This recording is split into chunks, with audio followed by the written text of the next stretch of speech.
YouTube. We back, baby. We back. Yeah, it's gonna be a good one here. It's gonna be a good one.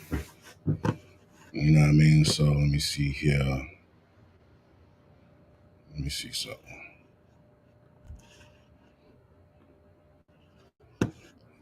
Go over to my guy. This is Poke. Drop this link. All right.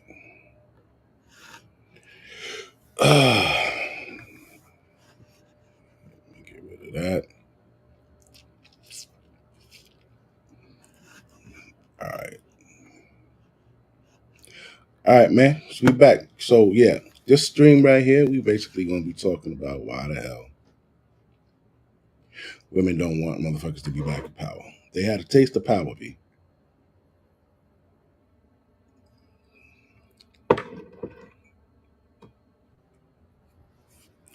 They had a taste of power. They don't want to get that shit back. Why would they want to give that back? Right? You know, the craziness is they've been running. This rental of mine has earned over all across this damn country, every aspect of this shit. You know, doing what they want to do, girl power, all that good shit. That's what the fuck they been doing, man. It's my guy Poop. Yo. What up, bro? What's going on, bro? Man, I can't cover better. That's what's up, man. Good to freaking see you, kid. Good to have you. Likewise. What's going on with you? You good? Man, you know what I'm saying? Shit, like 2 weeks ago, I was on the road and broke a tooth. What? Yeah, I had a feeling from like when I was away. They had like, you know what I'm saying, like put this filling in. And like 2 weeks ago, I'm eating a piece of chicken. I had let it get cold. You know what I'm saying, the dentist explained to me, like when I went to take a bite of the chicken, my tooth, you know what I'm saying, just cracked. So like I couldn't eat it took me damn near a week to get into the dentist. God damn. I got up to Atlanta and I told my dispatcher, because he was trying to get me to grab another load. Yeah. I'm like, look, I'm in pain. I just got finished. Yeah, I can't eat. I'm not catching another load. We're not doing anything until I take care of my health. Big facts. So that was like Tuesday, not this past Tuesday, but the Tuesday before. I went to the truck stop, got to a dentist, and Thursday, I made it to an oral surgeon because I got a referral to an oral surgeon. Thursday, you know what I'm saying, the oral surgeon went ahead, did the consultation. My insurance, everything was good. Got the tooth extracted. And I had to be on pain pills for like a week, but I couldn't drive for like 3 days. So that Sunday, I grabbed the load coming up out of there, but I didn't work for like a damn near week. Couldn't eat, you know what I'm saying? It was like damn near a week. Yeah, man. Damn, man. Well, I'm glad you got that shit squared away. I hope you're feeling better, bro. Oh man, Sheesh. I appreciate it. Damn. So, man, I've been seeing on this shit, man. The females are tired. They pissed the fuck off because they know this shit about to be, it's about to be about the dudes again, man. They tight, me. They tight. I'm seeing this shit. So it's this dude Pete Hegseth, right? So they were grilling this dude, at his at his meeting and all of this shit. I mean, they were bringing up, oh, but you cheated on your wife. So fucking what? She's still here. Exactly. Like they was trying to bring up all kind of shit. Like, bitch, so what? And that turned out to be a pretty good stream. They were trying to bash Nelly They be trying to bash Snoop Dogg and all of them because they like, yo, how y'all gonna perform for Trump? Like, and when they do it on a way like, oh yeah, go ahead and tap dance for a master and all that shit. Like, bitch, that shit ain't working. That shit ain't working, man. I don't give a fuck what you say. You bitches gotta get the fuck out of here. Y'all got to go, man. Yo, when I look at you mind if I put you on screen or Yeah. Oh man, my man, what up, baby? I can't call it. My fucking guy. That's what's up.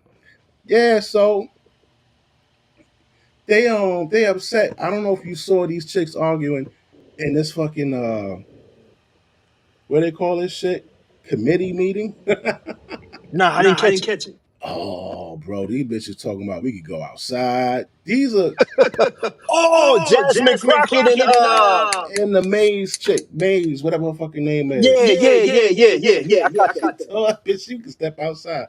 Hold on, man. What's up with y'all, bitches? Y'all can't do that. That mean anybody could be in Congress. I thought you had to be a real, type of motherfucker to be in Congress. You could just be probably just have a nice car and some nice suits and shit, and then you in there. Because these bitches want to invite each other to fight and all kind of wild shit. What's wrong with you?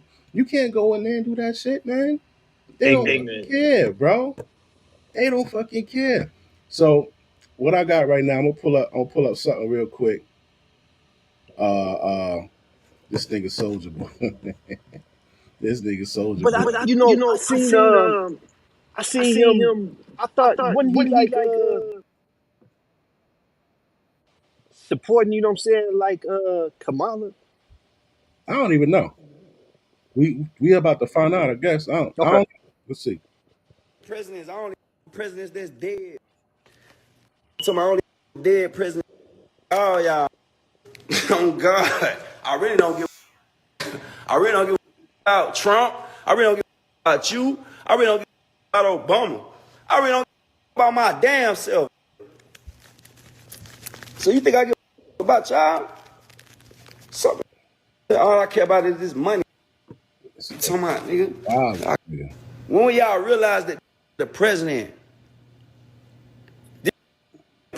of America, so y'all hate y'all own president? Well, y'all, bro, I'm the type of gonna go talk to the president. I can't talk to the president. I can't talk to the president. I don't know who it is. I don't get the president. I can't talk to him. This shit crazy. This nigga got so much money. But it ain't I can't talk to the it ain't no president. real money. Real money you influence politicians. Yo, you ain't never lied, B. Yeah. The fucking stream I did the other day, I had to go look up they motherfucking pockets, bro. This one dude, the real soft nigga that be in charge of that shit, that he don't know shit. He be up there, he be motherfuckers standing behind him, talking about, it's legal, they could do that. He's like, all right, yeah, you can do it. I'm like, let that motherfucker sit down. That motherfucker, he raised like $30 million. He spent like fucking 20 something. Nigga got like $5 million cash on hand and zero debt. Who was that? Oh, what's this nigga name, man? The nigga that be running that shit. Hold on, I'm gonna pull his ass up right now. This motherfucker right here.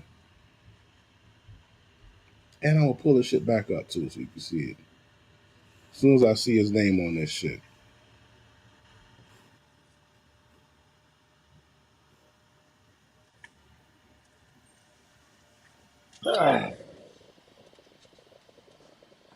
Chair, point of order. Yeah, that's Comer, Mr. Comer. Who's It's me. Miss Crockett? I'm just curious, just to better understand your ruling. If someone on this committee then starts talking about somebody's bleach blonde, bad built butch body, that would not be engaging in personalities, correct? I remember what that. now? Yeah. Chairman, I make a motion to strike those I words. don't think that's Hold a on. part I'm of the. trying to find clarification on what quality. Chairman, motion to strike. Alright, so them bitches is doing that. Them bitches is telling other bros to step outside. What? Yeah, Uh, Jasmine Crockett But I can and see what's the that white girl? somebody's campaign means coffers really are struggling right now. So she gonna keep saying trans, trans, trans, so that people will feel threatened. And child, listen, I want y'all to tell no me child. whether or Do not. not call me a child. I am no child. I want Don't to even find start. out I am a grown which woman. of those I am 47 years emails old. I have broken actually more have. glass ceilings than you Chairman, ever I will am in your reclaiming my life. time. You will not do that. I Order. am not a child. I am reclaiming my time. If you want to take it outside, Mr. Chairman, the committee is not Okay, in order. Order. Point of order. Point of order. Order. Chair that nigga that's talking. He don't know what the fuck be going on, bro. recognizes Ms. Crockett. No, point of order, Mr. Chairman. State your point. Is it allowed in the rules for a member to incite violence against another member? Now you see these dudes, like that dude that's talking. Yeah, Congress is filled with a bunch of soft ass niggas. They can't control the chicks in there. This nigga, he acting like, but that's some real bitch ass nigga shit. Is there a rule where you can't threaten? I mean, she Oh said yeah, she wasn't yeah, taken yeah. outside. I heard it. I heard it like Hey, I have a the few First days Amendment ago. right too, And young so man. I'd like those words to be. Now I'm gonna pull up this dude Coma. Look at this motherfucker shit here. But this dude Coma's a soft motherfucker, right? Rank 47, right? Net worth 5.2 million in 2018, right? Yeah. Now, where we at? Oh, Damn, there was some shit where they had the breakdown of this motherfucker shit. Oh, this one different. But there was some shit. It showed that this motherfucker ain't had no debt, bro. I'm like, what? oh yeah. That's what I'm saying. That's what they doing. And they be taking donations from all these fucking people, man. Them corporations, you know what I'm saying? Them lobbyists, Yeah, you know. yeah. Yeah. That's like, you know, they going to DC to get rich. That's it. You look at AOC. They Yeah, say AOC was working in like a. I think she was like a working in a sports bar, yeah. and they said she what her net worth is now. It's like 15 to 20 million in the short period of time that she's been in DC. Now here go the Crockett bitch, right? Uh, so she raised 2.9 mil. She spent 1.8, and she got cash on hand right here, 1.6, right? Debt zero. So I'm like, so her top contributors was whoever Miller, Weisbrod, Oleski, Doctors Hospital, Renaissance, Matthew, Southwest, Home Depot. These are people who are Wow. donating to this broad, right? This person donated 17,000, 14,000. A biggest contributor was whatever retired is. They donated 258,000 to her. You know, so I'm guessing they'll donate. Like I don't understand how that's not bribery, or I don't understand that world. So what I'm saying, I can't really speak on that. But I'm like, damn man, I should have went politics, man. I should have Man, went politics, bro. nah. It's I I remember remember reading, reading, and and I think it I think was it was Benjamin Disraeli. Disraeli. Mm, He used He to used to be be like like an an advisor advisor for for Queen Queen Elizabeth, Elizabeth.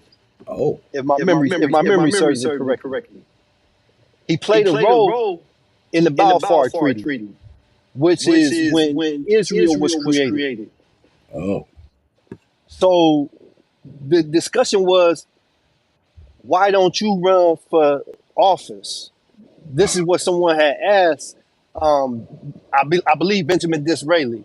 yeah, He was, you know what I'm saying, one of these Eastern European small hats. mm-hmm, So he said, why run for office when I can just purchase the politician? mm-hmm, mm, mm. These politicians are all bought and paid for. Like Wow, you look at the number of politicians in DC right now who are on the payroll APAC. yeah, Before before Kennedy, I believe, got assassinated, he was telling APAC, well, he was telling the people who were the lobbyists from APAC that they had to, you know what I'm saying, register as foreign agents. Wow. Once, you know what I'm saying, they got him out the way, that argument went away, and it's never been an issue. And they're clearly foreign agents pushing, you know what I'm saying, the agenda of Israel. Mm. You know, they got it now to where they're trying to pass a law to where you can't speak on social media against Israel.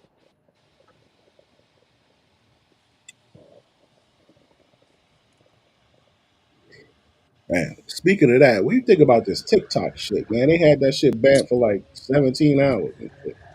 Then Yeah, still owned I by the would. same motherfuckers. Like, they was like, yo, China, if you don't sell this shit to somebody else, we're gonna kick you off. China said, fuck you, I ain't selling my shit to nobody else. Check your constitution. And then they took it down for like 17 hours and put it back up. I'm like, what the fuck is going on here? I don't really be believing the government. You know, they be on some wild shit. You know, I don't know if they was scrubbing that shit for certain information or whatever the hell he did, but I don't see why you would take it down for 17 hours and put it back up.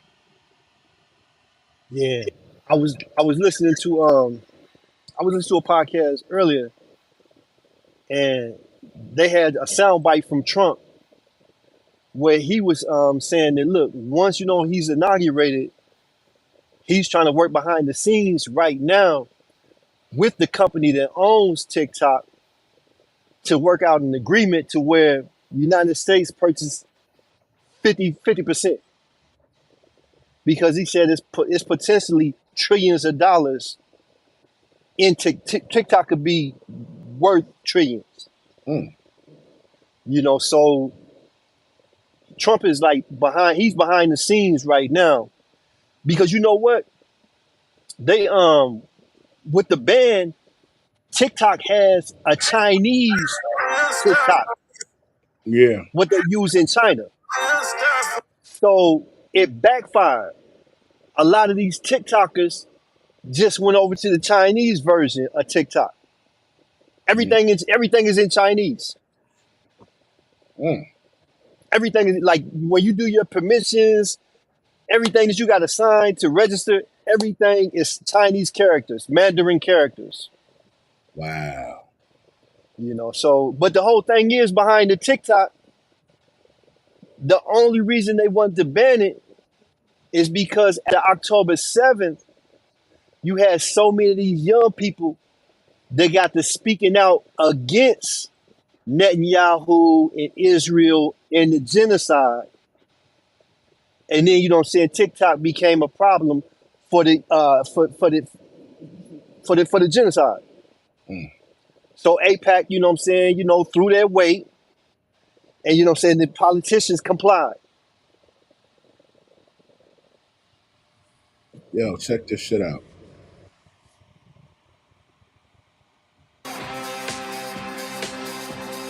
Oh yeah, YMCA Village people.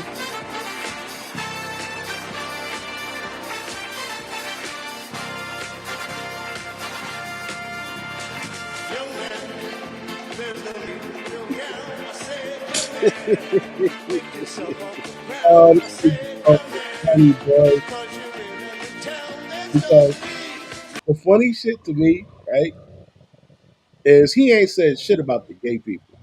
Nah, He and the said, Village people is clearly gay. yeah, he said shit about that trans shit. Yeah, cause don't nobody care. You, Yeah, don't nobody care about about your sex, your gender, what you do. But when you trying to put that on kids, yeah. People don't like that shit, right? You that's know? where the issue comes in. You know, like all our life growing up, I've always liked Elton John. His music, Elton John is a legend, man. Yeah, We yeah, all yeah, knew we all knew George Michael was yeah. gay, Hmm. the Village people. But that's, you know what I'm saying. That's what you do. Don't nobody care. That's your personal business. Yeah. But when you bring it outside the bedroom and you get to trying to force it down people's throats, no pun intended, then that's when you create an issue, man. Yo, do you know that there's like the gay people, they really don't fuck with them niggas like that. I know. It's an occult.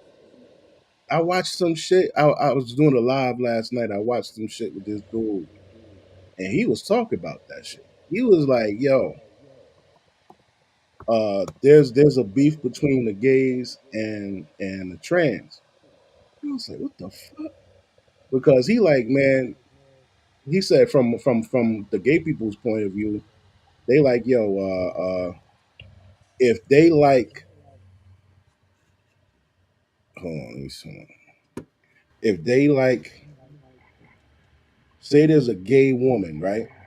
Right. And the gay woman, she's gay because she likes pussy, right? But he said, if a trans man pull up to the gay chick, she don't want that nigga. She said she like real Hell pussy. no. You ain't got a real pussy. So, and then the shit with their movement, they fucking up their movement and blaming shit on them and just basically Man. riding they coattail too. So they don't like that shit. I told you, And like, when I made that comment earlier, man, they gonna, get themselves driven to, that easy bake oven, man. Like, like, do what you do, but don't try, force it on people. yeah. Like my great grandmother, will ask. my great grandmother had a favorite cousin, and her cousin, she had a brother that was my great grandmother's cousin too, but he was gay. Mm-hmm. Now every time we would go to Dayton to see my great grandmother cousin Irma, my great grandfather, he would tell my great grandmother, he would say, "Look, Eileen, call Irma and tell her to tell Mac not to have none of his friends coming over because the kids is about to come down. And I don't want none of the grandkids sitting on his lap." This was every single time we ever went down there. Now, did Mac ever do anything to us? No. But I understand as a grown man that my great grandfather would rather err in caution. Mm-hmm. Because that's not a natural lifestyle, man. And if you, it's weird because if you turned on by the male anatomy and you're a guy, and then you got young male anatomy kids coming around you, honestly, I've been doing the research, man. A lot of them transgender people, man, a lot of them are pedophiles, man. Yeah, clearly. Like There's no such. Mm-hmm. Go ahead. You can't be a moral person leading an immoral lifestyle. Like that case that just passed. Nobody's talking about the fact that young man was 17 at the time, and that transgender was 36, bro. Yeah, that's the one you was talking about earlier. Yeah, that's not in the news. They're not even speaking on that. They're like, oh, this black man shot this transgender. Well, he shot the transgender because it was trying to. It was a predator. He was a predator. He tricked a 36-year-old man, tricked a 17-year-old boy into thinking he was a female. Wow. That's what happened. That's a trauma. That's a trauma. That is the trauma. And the 17-year-old kid, he said, "Yo, I bagged this chick. She 36. She said, man, I'm about to get this pussy. I'm excited." Man. He went over there. I think the shit gave him head, and then pulled the dick out. Shorty, man. Yo, he snapped. Like, did you see the two Caucasians that had adopted the two little black boys? Yeah. Yeah. Yeah. I think they gave them motherfuckers like 100 years or some shit like that. I think I saw 100 years, but yeah. That don't That do nothing for them. That don't do nothing for them. That don't do nothing for them kids. yeah, them kids is fucked up. They're fucked up for Yeah, life, man. yeah. Yo, I was telling a story yesterday about because I had put it on on Patreon. You know, my Patreon free. I put it on Patreon. I had gotten to an argument with this one dude when I was working as a CO, and the nigga splashed me. So he splashed me and shit. So what I heard, I heard that he killed his mother because his mother used to sell him to men for crack. So you know, COs talk whatever I heard, but I didn't know. But being that the nigga splashed me, I was like, yeah, nigga, that's why your mom sold you, little faggot. Da, da, da, da. Yeah, like bro, it just get like it get like that. It's a you know what I'm saying. I already know. But when I looked at him, bro, it was true. That shit was true. So Man. I felt like yeah, he splashed me, but I said some shit that got to him, whatever, right? For like the next 4 or 5 days, bro, that shit was just eating at me, bro.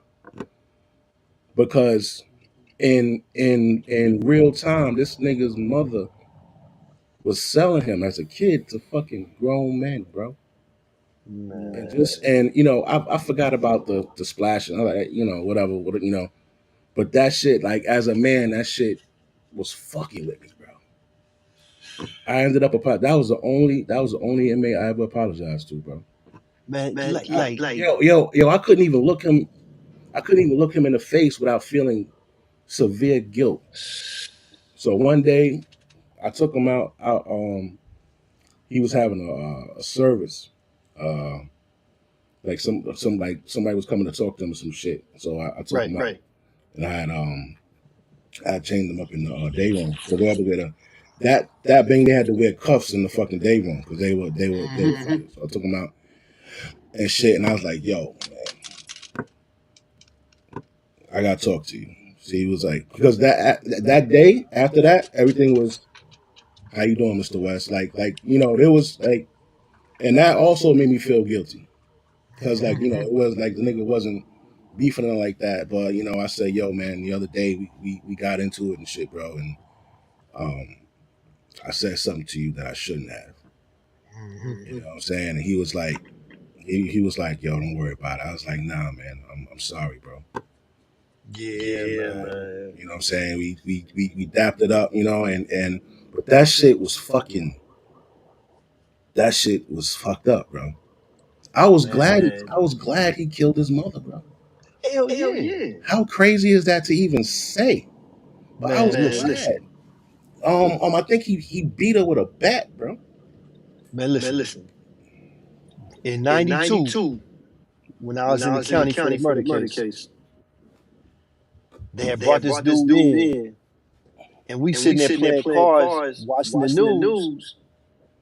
Dude that they had just brought in, picture come up on the screen. That shit happened a lot. He's in the county from beating his mother to death with a table leg because she wouldn't give money for crack. Oh man, I know that. So what Big happened? fat black Negro. So what happened? I called the roller light. I called we in the county. I called the deputy. I'm like, man, get him to pack him up out of here, man. Get him out of here. He gotta go. Yeah, you gotta go. Like, you know what I'm saying? Like, I'm not about to be around you. You have to go, man. Deputy, you know what I'm saying, came, had him roll his mat up, got him up out of it. Because you know what I'm saying? I can't. Yeah. But if it would have been, the roles would have been reversed, then I would have been all the way behind, supported. Like, yeah, you should have killed her. Yeah, you should have killed her. If she was like selling you, and the you know what I'm crazy saying, part, these dude. bro, like They growing up, man. They I never, fucking up. The world is seeing it now. And it's only seeing it because of social media. Niggas is actually telling like what happened to them as kids. listen, my mother was like, I worked through it, so I can talk about it now. My great aunt raised me. Mm. Mm. My mother is her niece. Mm. So my grandfather's little sister raised me. Wow. Now, growing up, I used to always be like, my biological mother was always in the picture. But there was never a relationship between us. Never no type of fondness, affection, love, or nothing. So I used to always ask I called my great aunt my mother. Yeah. I used to always ask her, like, who was my dad? Who was my dad? Neighborhood I grew up in, middle class, African American suburban neighborhood. Yeah. Majority two-parent households. So at that time, I was like, who's my dad? Who's my dad? Long story short, I come home one day, I'm in like the first grade, I think. My mother, she finally done came up with the play what she gonna put down. Now, this is my great aunt, keep in mind. Mm-hmm. She tells me, you wanna know who your dad is? I'm like, yeah. Long story short, she tells me this lame that was in love with my biological mother, they done came up with the story that he gonna play the role like he my father. Now, he came over like the next day, and I'm sitting in the car with him, and I know who he's supposed to be, but I look at him, I look at myself in the rearview mirror, I look at him, and I look back at myself, and to myself I say, it's not my father. And my daddy. No type of resemblance, none whatsoever, man. So the game went on. So I was like 14. He killed this girl. Went to the joint. Now, he had a young female. I used to be in love with her. When he killed her, I'm looking like, damn, I'm like 14. This is a time when I need guidance the most. This chump done killed this girl. I already know in my heart that like he ain't my father. But then again, I fucked up because I'm like, damn, is he really my father? Am I a monster? Mm. So I used to not Big West. I used to always hear my aunts and my biological mother talking, and they would be talking about this dude named Raymond. But as soon as they realized I was in the vicinity, the entire conversation would go dormant. Now, I'm intuitive enough to know that there's got to be some type of connection between me and this Raymond character. Otherwise, why is the conversation going silent? Yeah. Every time you realize I'm in the vicinity. Yeah. So, okay, I go to the joint on my first number. I come home 92. One of my partners' mother was messing with one of our older partners, but he way younger than my partner's mother. Okay. So he like Jawad. I'm like, what's up? He like, I met your father in the county. I'm like, what? He like, I met your father in the county. He like, you look just like him. Only difference is he dark skinned and short. But facial features, y'all the exact same person. So he said he asked me if he had a son by my name. And you know what I'm saying? Like my father told him I got a son by a girl named Margaret. He told him my mother's name. Mm. Wow. So now I got my father's last name. He gave me the last name. I ended up getting shot April the 19th, 1992. That's like Easter Sunday. Easter Sunday, 1992. I get shot. boom, a few months later, I ended up, catching dude. Yeah. So I was on the run for like about 2 months. I got popped, I'm in the county, and I meet one of my older cousins. He tell me like, I don't mean no disrespect, but I know all y'all when I see y'all. Say my father's name. So my mother come to see me in the county. I'm 23 years old. My mother come see me. I'm like, look, man, I'm gonna ask you a question. First of all, we're gonna establish that the individual you told me was my father. He's not my father. We both know that. We both know that. Okay. She's like, yeah. I said, I'm gonna say a name, and I want you to fill in all the blanks. She's like, all right, tears went up in her eyes. I said my father's name. She said, yeah. Now keep in mind, this is my great aunt.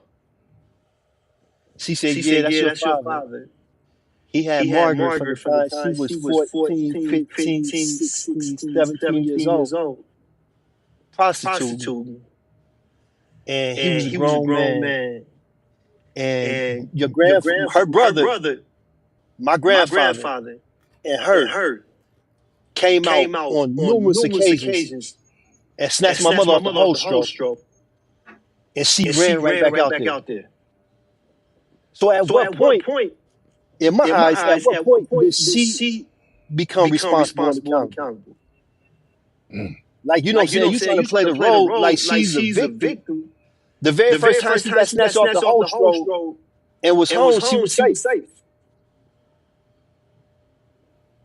So for her to keep going back out there, that's what she wanted to be.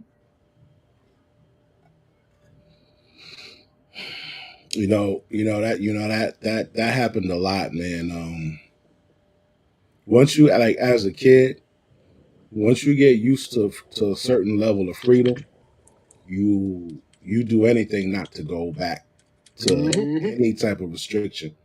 I remember my Aunt Pops used to always ask me to come live with him. And I used to be like, man, hell no. Nigga, like hell no. One, this nigga was super abusive. You know what I'm saying? Had a crazy temper, was always beating motherfuckers. And two, like, when I'm home with moms, you know what I'm saying? I got my own room. I'm like I'm cool. She don't really fuck with me. I go outside, I come and go as I please. So I was like, once again, nigga, you out of your mind. So I could kind of see where, at her age, she was like, man, nah, this shit ain't working. Because she had super freedom underneath that man. Yeah. So as a kid, they gon' she wasn't with it. Nah. The most she probably stayed there might have been a couple weeks. And I don't even know the story. Did you ever find out? Yeah, like okay. Like first of all, I used to always hear my older partners talk about when they old enough to bleed, they old enough to breathe. And I understand. Because you know what I'm saying, we got a hypocrite. Our society is hypocritic. Big time. Because around the world, when a woman hits that cycle, they are viewed as women. Mm-hmm. In this society, we play the game that they're not women. And by the time they're old enough to be married, they've been ran through. Usually with one or two kids. In our society, we actually baby our women even through adulthood. Yeah. Nothing is ever their fault. They don't never have to take accountability for shit. When niggas start pulling out the accountability monster, there's no accountability. Yeah, there's you know what I'm saying? And you know me, I don't be defending women. But when you said about her being young and running back, there's no excuse. There's no excuse. The only thing I could think about was that freedom aspect. The person ain't going to be bound. That's it. She a grown woman, and she being with it. I'm saying, like my father had just come home from the Marine. So I never knew. Look, Dick West. I never knew none of this, man. Behind the screens, I'm gonna send you some stuff so you can see what I'm telling you. Okay. Like the person supposed to be my father, he was in the army. I used to always be like, I want to go to the Marines. Why you want to go to the Marines? They the first ones. They the first ones to get caught. Yeah, they always tell you. That's why I want to go. That's why I want to go. You know, like dude supposed to be my father. He used to be like, why don't you play basketball? All I did was football and boxing. He's like, I always played basketball. I never played football because I was too slim. I'm like, man, I don't like basketball. I'm physical, you know what I'm saying? Like, I like football and boxing. Like, me and dude never had nothing in common. But my father, I never even knew. My father was in Marine Corps, and I used to always be hollering, I want to go to the Marines. I want to go to the Marines. All my partners growing up, all my partners call me little boy. Guess what they call my father in the streets? What? Little man. Wow. Never met him. Know all my family now. Got pictures of him. You know, I get stories and everything. But growing up, I used to be in the little gang. And all my partners called me little boy. And my father, you know what I'm saying, was pimp. My uncles was pimps. And my father's street name was Little Man. Wow. Crazy, man. Yeah, man. But the connection, you know, the connection between fathers and sons, or fathers, period. Like a lot of people think that the man is just the fucking donor. There is a spiritual connection between the father, because remember, they came from yo. I be telling my sons, I said, man, you was living rent free in my nuts, boy. You better stop playing, because you came from me, bro. It's that nature and nurture argument. Yeah. And then you look at what's it called? Epigenetics. Oh, you saying something? I gotta look that shit up. Hold up. Look, epigenetics. You know, as far as you can go back on your father's side, your father, as far as you can go back. Epigenetics says that on a genetic level, you can, on a primordial level, like in your not in your genetics, you can remember the experiences of your ancestors. Yo, oh my God, I always knew that, but I didn't know that there was a thing for it. It's epigenetics. Yeah, I always knew that, because that X chromosome. Yeah, that goes back time and time again to every one of your father, your grandfather, your great grandfather. Is keep on going. And it goes back. Epigenetics is that you can remember genetically your genes.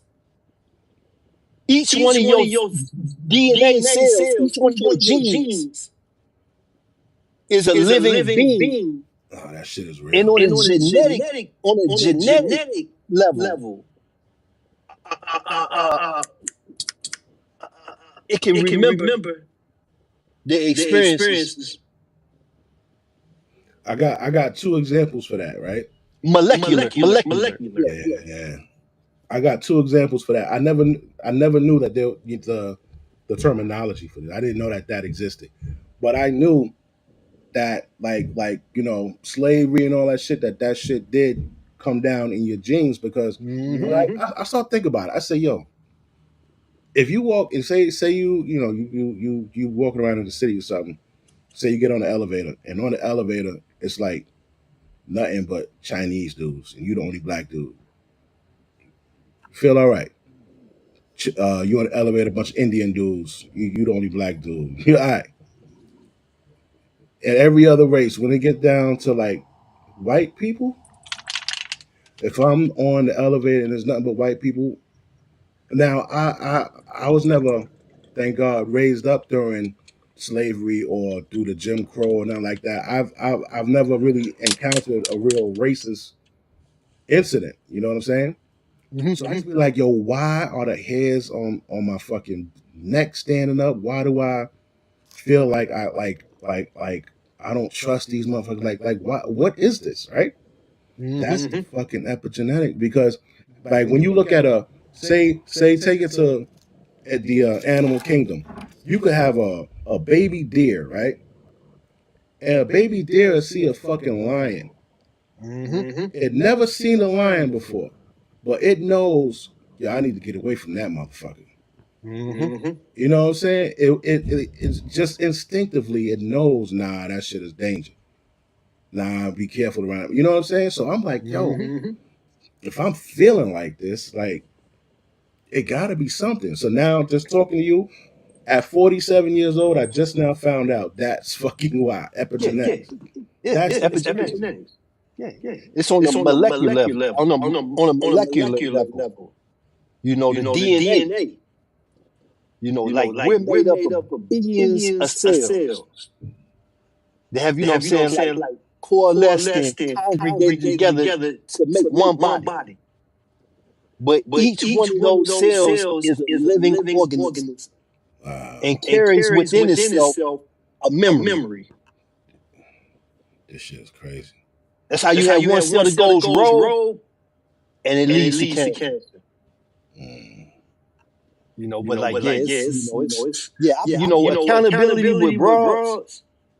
You know, like I've always my earliest memory is betrayal from a woman. You know, so I've never, you know, saying like placed them on a pedestal, because I realize it don't work, man. The moment you place a broad on a pedestal, she gonna look down at you. Which is crazy. Yeah, she gonna look down. That's a crazy way that shit works, right? But it you place takes yourself on a pedestal, she gonna look up to you. Yeah, that shit take experience. It take experiences to learn that shit. You know what I'm saying? Even if say like there's like a young man and you tell him to say, yo, don't XYZ, don't boom boom boom. Once he get that fucking once he crack that shit, the first time, all that shit go out the window. He gonna have to learn through like with this dude Travis Hunter. He got the whole world telling him all this shit. And you know, he ain't trying to hear that shit. He like, yo, this is my girl. This is my like, bro. The only thing you can do is just watch. You know what I'm saying? After that, you know, even when I was talking to a chick, man, I used to talk to this fine ass chick out in Delaware when I was in the military, and I brought her to meet my pops, right? So my pops had remarried, so we out there, you know, we went to dinner and talking and shit. When I put her in the car, he was like, yo, son, come in, let me holler at you right quick. He was like, yo, you know, she's nice and all, man, but that ain't the one. I'm like, what you talking about? And he was like, look at the way she dressed. Now back then, 20 plus years ago, I said it's fucking hot. It's summertime. I couldn't really tell a difference between dressing for the weather or dressing like a fucking hoe. Right. So I'm like, yo, it's fucking hot. And he was like, listen, man, that ain't the one. Damned if he wasn't right. I'll be damned if he wasn't right. He was right. So the same thing with this dude Travis. He young. You know what I'm saying? He gonna have to see it. Yeah. He gonna have to walk in and hear her getting smashed or some shit, man. Like, he ain't gonna believe nothing about that girl. He's such a simp. And it's sad. Because he's innocent and he wants to show, you want to share that love. He may you know, like he may walk in and see her get smashed and still forgive her and still be with her. You gotta think, he's taken to a club, sitting outside, while she's in there potentially getting smashed. I mean, you can do a lot of shit in the club, bathroom, ain't no telling what, you know what I'm saying? It may have already occurred. But he has such a low self-esteem. Like, okay, on the football field, he's a monster. Yeah. But in the game of life, it doesn't translate. Mm-mm. Because you know what I'm saying, he's not showing, like, there's no way in the world, even at that age, that's not an excuse. Because at that age, I was really hell on the ground. Because it's too easy to replace you. Mm-hmm. I want you to fuck up. So I can get, that's an excuse for me to get you up out my life. Yeah. Because that I already enjoyed you, you know what I'm saying, you know, half a dozen times, a dozen times. Then it's It's good, like 3 months. I'm good. yeah. Yeah, I've already done everything it is to possibly do. 2, 3 months. It's time to move on. You know, but with him, you look and you like, okay, this is a young brother that when he looks in the mirror, he, you know what I'm saying, he probably doesn't like what he sees based off on society. You know, he probably been told his whole life growing up, you know, that you ain't the best looking, you know, like the complexion shit, The you know, complexion, like the fucking, the features, yeah. And his teeth was you know, fucked up when he yeah. he went and got them shit fixed. Yeah, so it's you, but you know what? I was reading psycho-cybernetics, and I read this some years ago. This was written by Maxwell Maltz, plastic surgeon.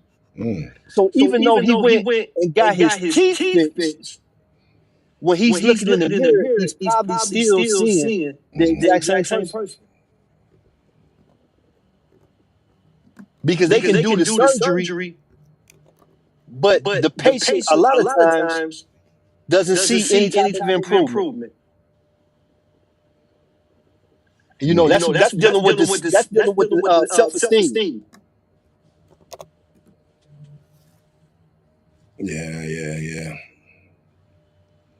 Yeah, because even with you know the money and him fixing himself, he you know he's the At bitch. the end of the day, it's the same person. Damn, I gotta wake up to that every morning. Because And he I was probably feel like, yeah, he probably feel like, you know what? I never dealt with light-skinned females because my mama's light-skinned, my aunts are all light-skinned, and I seen the way that they behave, the way, you know what I'm saying, they mistreated the dudes that they dealt with. They always dealt with dark-skinned dudes, and they, you know what I'm saying, shit on them. Like, I've always liked dark-skinned women. all right. So yo, let's take a look at this real quick. All right. Because these women is rallying up against this guy, and I'm gonna tell you what it is. Women they've been kicking ass in the fucking political field, in the entertainment field, behind the scenes, and all that shit. And that's because dudes have been letting them in. The soft men been letting them in these fucking positions. Like what's that chick with the big titties, man? Wendy Williams. Nah. The one with the Skip Bayless and Taylor. Taylor, yeah, the Taylor bit. She was up there, you know, smashing the big dog as soon as she got up in that motherfucker. You know what I'm saying? They you know, let her in, and then for her to say, "Oh, yo, when he's no longer useful to me, I'm gonna tell the company that he Great me. Yeah. And people like these dudes just go completely past that. They give that a pass. I'm like, yo, how you giving that a pass? She just said she was going to basically ruin this dude's life, take his money. You know what I'm saying? He going to end up losing his house, you know, losing his fucking kids, having to pay alimony and all that shit. Because you know that's some stuff. And how do men just go past that? This dude, what's his motherfucking name? The Smith guy, the Smith dude, Stephen A. Smith. Yeah. Cam Newton. I'm like, yo, y'all caping for her? How she like that's straight the fucking man code. You just like, how you caping for that? Right? So this dude, this Pete Hegseth dude, he's in here, right? They asked him, was he going to drop out? He was like, nope. So just check out some of this questioning. Said publicly, have you Eve Online on Mac immerses you in a universe two-headed, which are the only test of Eve Online on Mac immerses you in a universe. Very much. I thought it would be really helpful to better understand your views on women in the military, because you've made a number of surprising statements about women serving in the military. Now, I'm gonna point out the things that Pete does wrong, though. As recently as November the 7th of 2024 on the Sean Ryan Show, you said, and I quote, "I'm straight up saying that we should not have women in combat roles. It hasn't made us more effective." The quote went on a little longer, but that was the gist of it. That was before you were nominated to be Secretary of Defense. Mr. Hegseth, do you know what percentage of our military is comprised of women?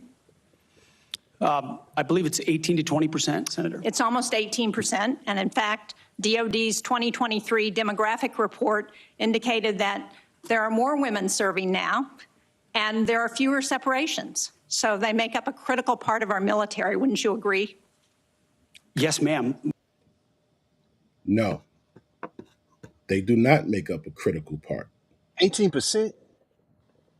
17, almost 18. How in the hell does 17 or 18 make up a critical part of anything? Part, bro. Why are you like I fuck with Pete Hegseth, bro. You know what I'm saying? But it's just like sometimes you just need to let your fucking nuts hang and be that asshole. 17. You said, ma'am, could you quote that percentage again? She'd be like 17. Okay, and you equate that to critical? No, bitch. Because that 17% is spread out. When I was in the military, you know where all the bitches was? Supply, dental, comm. They worked in fucking communications. They were doing all of the sweet shit. Mm-hmm. You know what I'm saying? So no, you like they spread out. No, it ain't critical, man. It's not critical. But she was on point with the 17% because I had to go and fact check that shit. So he fucked up there because it's like you can't appease, you can't try to be friends, you can't try to be equal with women. Terrorists. Yeah, they're not trying to be your equal, dog. They're trying to crush you. They want you to be their fucking servant. So he fucked up right there on that part. Let's see what else he fucked up. Women in our military, as I have said publicly, have and continue to make amazing contributions across all aspects of our battlefield. Now, that also is bullshit. Exactly. What was created in the last 50 years that women have been in the military? In the last 5-6 years that they've been on the battlefield. Because they just started letting them get on the battlefield. I think it was maybe 2016. So in the last 8 years, what critical, what fucking word did he fucking say? Well, you also write women in our military, as I have said publicly, have and continue to make amazing contributions. What's the amazing contribution, bro? I ain't seen one motherfucking thing amazing that they have contributed. They go in there, they go take these fucking tests to get promoted. They go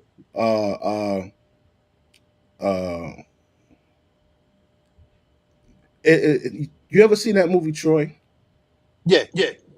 All right, the part in Troy where they bring that Trojan horse on the sand, right? And the motherfuckers open the gates because they thought that was like a peace offering. Mm-hmm. But inside that wooden horse was a bunch of soldiers. And once they was in, they came out at night and slaughtered the whole motherfucking thing and took it over. That is exactly what happens when you let females in a male-dominated space. Because now the shit you and I used to talk about, you know, when we talking about the women that we smashed and how much fun we had and how fat her ass is and this and that, you and me can't talk like that no more. They should have burnt that horse. That should have burnt that shit left and right They out. should have burnt it right outside the gate. And I think one dude was like, "Nah, leave it there." No, one dude said, "Burn it." You're right. One of the guys said, "Burn it," and the dude was like, "It's a tribute" or some stupid shit like that. They should have burnt it. It's burnt that shit. Put oil on that bitch, set it on fire. Then they be like, "Oh shit!" But yeah, like so when you got people like that Taylor chick, you know, and all these women now you got to watch what you say, even if you're not talking to her. If me and you talking right here, and she's sitting over there at that table, say we in the fucking child hall, she's sitting over there and she hear us talking about pussy and bitches, and she gets offended, even though we weren't talking to her, she'll go right there to fucking HR, and she'll put in a fucking complaint, and now. I started seeing that shit in what you call it corrections when they started fucking with, like, say they was fucking with like a cap or a captain or a dep or some shit, right? Because this nigga all fiend out for the pussy, he done brought and made her his secretary, right? Now maybe she gotta go take a post. She don't want to take a post. She like, nigga, I'm sitting in this fucking office. I'm going out for lunch. I'm on my phone all day. I'm chilling. I'm not going back to working a post with inmates. So now when he put it out, what happens? She goes and said, "Oh, he harassment,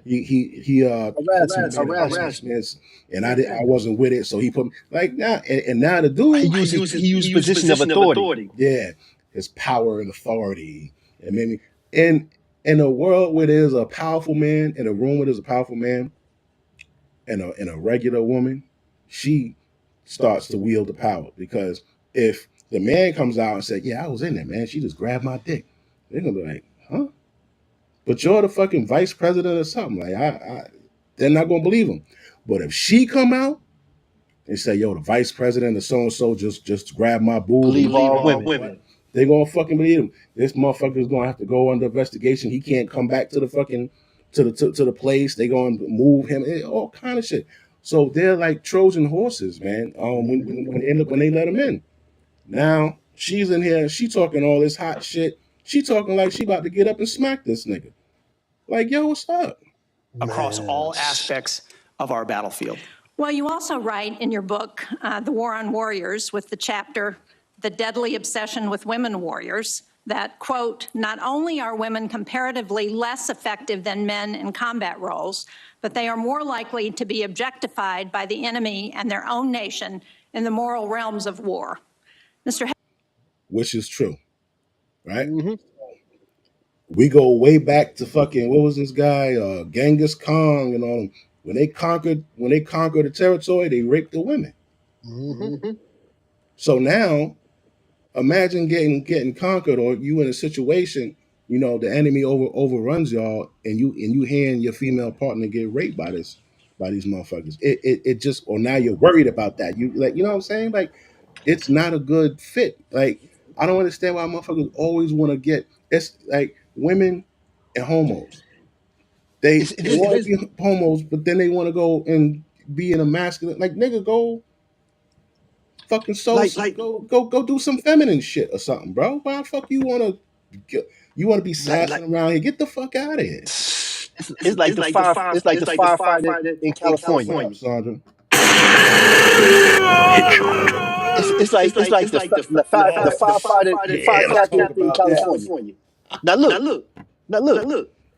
All the females that I ever worked with, all the females that worked in the prison, if it's any type of physical labor, they want to use their ass, titties, and smile to get you to carry their weight. Yeah. Like this chick, when I'm talking about the balance of power, right? Because there's a power struggle right now. The women have a significant gain, and the men are trying to take it back. That's why they don't want these dudes who have those views. They don't want to go back to that. Like, for some reason, they feel like their livelihood or something is we're going to go back to the 1950s. No, you just can't be where you're not qualified. Yeah, if we have to lower standards for you to play along, but you still get paid the same, bro. Like, come on, man. This Just chick, like guarding the president. Guarding the president. She fucking crouching If you're gonna be Secret Service. So, that chick, right, that was hired, this broad right here, she hired. Where's she at? No, that's not it. Where the broad? She hired this bitch at $750,000 a year. What job pays you more than anybody in California state made? Probably the same Fannie Willis shit. Probably getting behind the scenes. Yeah, probably. Because I don't understand why you would hire this chick at $750,000. Wow. And she's not qualified. So her job is to make sure that there's fucking water in the pipes, right? California burning down and there was no water in the fucking pipes. $750,000. All I gotta do is make sure there's some water in there. I went and I looked up how much is the taxes on $750,000. It's 46%, right? Net.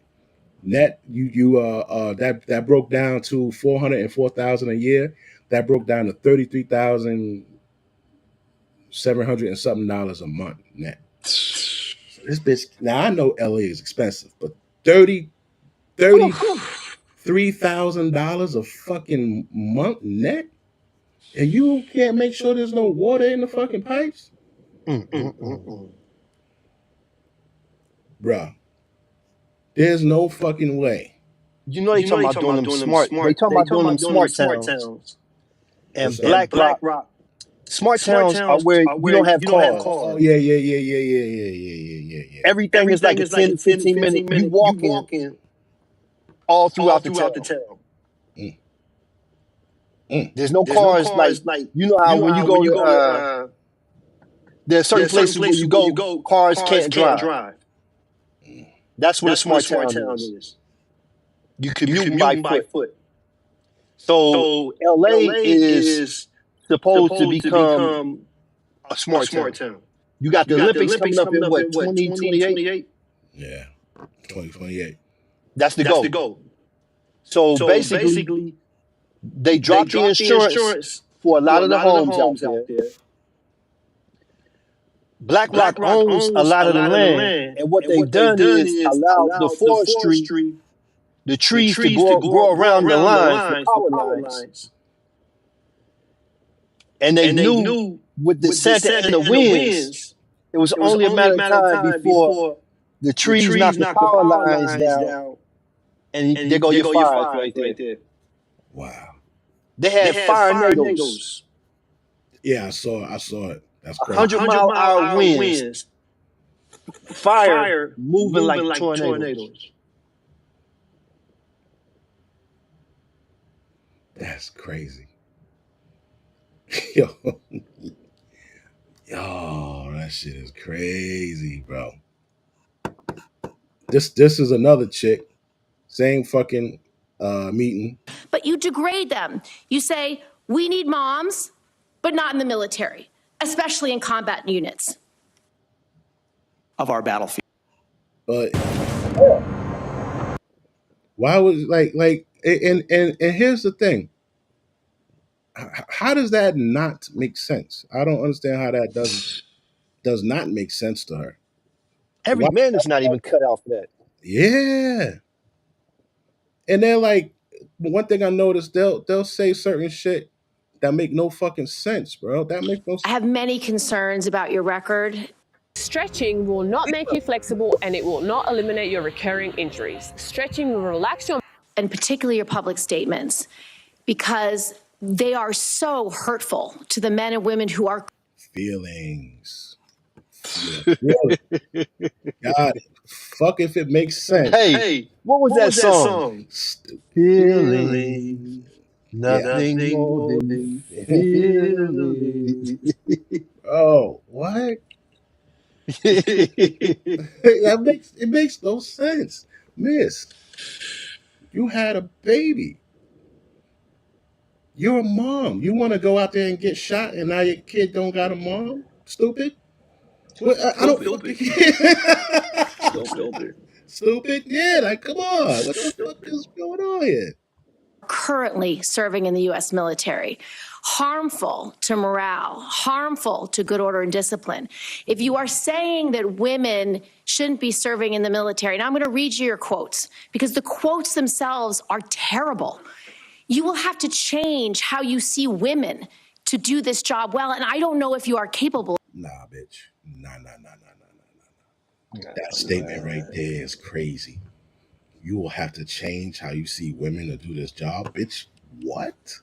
Yeah. Chauvinism is on the rise. It's on the rise, man. Yo, what? It's on the rise. You know, we're like 5 minutes. We're like 5 minutes away from. No, we're literally less than 24 hours away from. Shut up, bitch. Shut up. Shut the fuck Yeah, up. shut up, bitch. Yeah. Let's just be honest. I mean, because at the end of the day, what are you going to do? If it's not for a man enforcing your rights, what are you going to do? That's what it all boils down to. Yeah. And if it's not, that's we're animals. That's what I always say. I always say men protect everybody and everything except men. There's no way that this shit should be happening. We'll protect women, we'll protect kids, we'll protect gays, we'll protect we're 5 minutes away. Fucking certain types of birds and shit, and we'll protect certain types of trees. Fish. Obviously, because but when it comes to protecting men, we don't do it. We just sent a dude to jail for 17 to 30 years because a transgender preyed on him and tricked him. If it was a woman, they would have said, "Oh, he used his fucking he manipulated her and you know they'd have made every fucking excuse in the world." Hopefully Trump pardons that young brother. Yo, I'm about to go hit up his fucking Twitter. Like we need to do a campaign. Pardon with some signatures. Yeah, with signatures. It might take to build the momentum. It might take like 2 years, but that's it. He's setting up there for but by midterm, by midterm, if just in the black manosphere, we could, get 200,000 signatures. That's a lot of that, man. Yeah, they need to get, that. Especially if he doesn't have a prior record. Yeah, he was carrying a gun. I don't know why the fuck he carrying a gun, but that don't justify. Yeah. He wasn't caught for robbing the bitch. I could see if he robbed it. Nah. And if he wasn't a felon, then he wasn't old enough to carry the gun technically. Yeah. But if he's not a felon, he's not a felon in the possession of a farm. Yeah. I don't know if he was a felon, but even if he was a felon, then you charge him with a gun, weapons disability. That's 2 years. I'm an ex-CO, so I'm like, it's not like I'm like I feel like I gotta stand up for what's right, bro. Mm-hmm. You know what I'm saying? And that man don't deserve to be in there. For 17 years. 30 years. Nah. Because he was a minor. Yeah. And that person was 36. It's not like he was a grown-ass man. And the person was 19 or 20. This person was twice his age. Twice his senior. And finesse, trying to finesse a woman to fucking molest him. Yeah.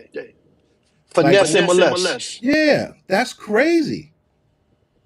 And then when he undressed, after the if you see the hair on his chest, Bars. Bars. If he would have not given him head, if he would have not did a sexual, the shit might not have played out like that. But we don't know because he finessed them up until the last fucking minute. He finessed them up until the last minute, which is wrong, which is foul, man. Yeah, that's a crime in itself. This right here, this crime is in itself. That I put up on what do you call that? On the Patreon? Yeah. This is it right here. Should I tell him I'm trans? So at this point right here, you meet him at the bar, he buying you a drink, this thing is getting like you supposed to say, yo, listen, I just want to let you know I'm T or I'm trans or whatever. Whatever you're supposed to tell him this right now. Because right now in his mind, he's in that mode. Yo, I'm trying to take this home and fucking up. Yeah, so, he's 17. So she went past this, right? He went past that, finessed him for who knows how long, and got him to go to that fucking hotel. Yeah, I would have did the same thing. I'd have killed him. Yeah, I'd have killed him. I don't think I would have killed him, but I would have shot him. I wouldn't have shot him. Shorty head tapped him. I'd have killed him. He head tapped him. Yeah, I'd have killed him. You know what? I might not have killed him. I might have just pistol whipped him. I'd have probably shot him in the leg or something. I shot him, but no. I wouldn't have executed that nigga. But if he performed fellatio, yeah, his head was fucked up. Yeah, he aimed right at his face like you motherfucker. Yeah. If he touched me, and it's a he, and he misled me into believing he was a she. Yeah. Now, I'm not saying it's still taking a life, it's still wrong. You took a life, right? Cool. But I mean, based off of the merits of that individual that decided to play that game, you know what I'm saying? I'm not gonna get that boy no life, no 17. I probably give him 5 years. You serve 3, get out, man. Everybody they could do all this, say all that shit, all they fucking want, but that man played a role in his own demise. The whole way.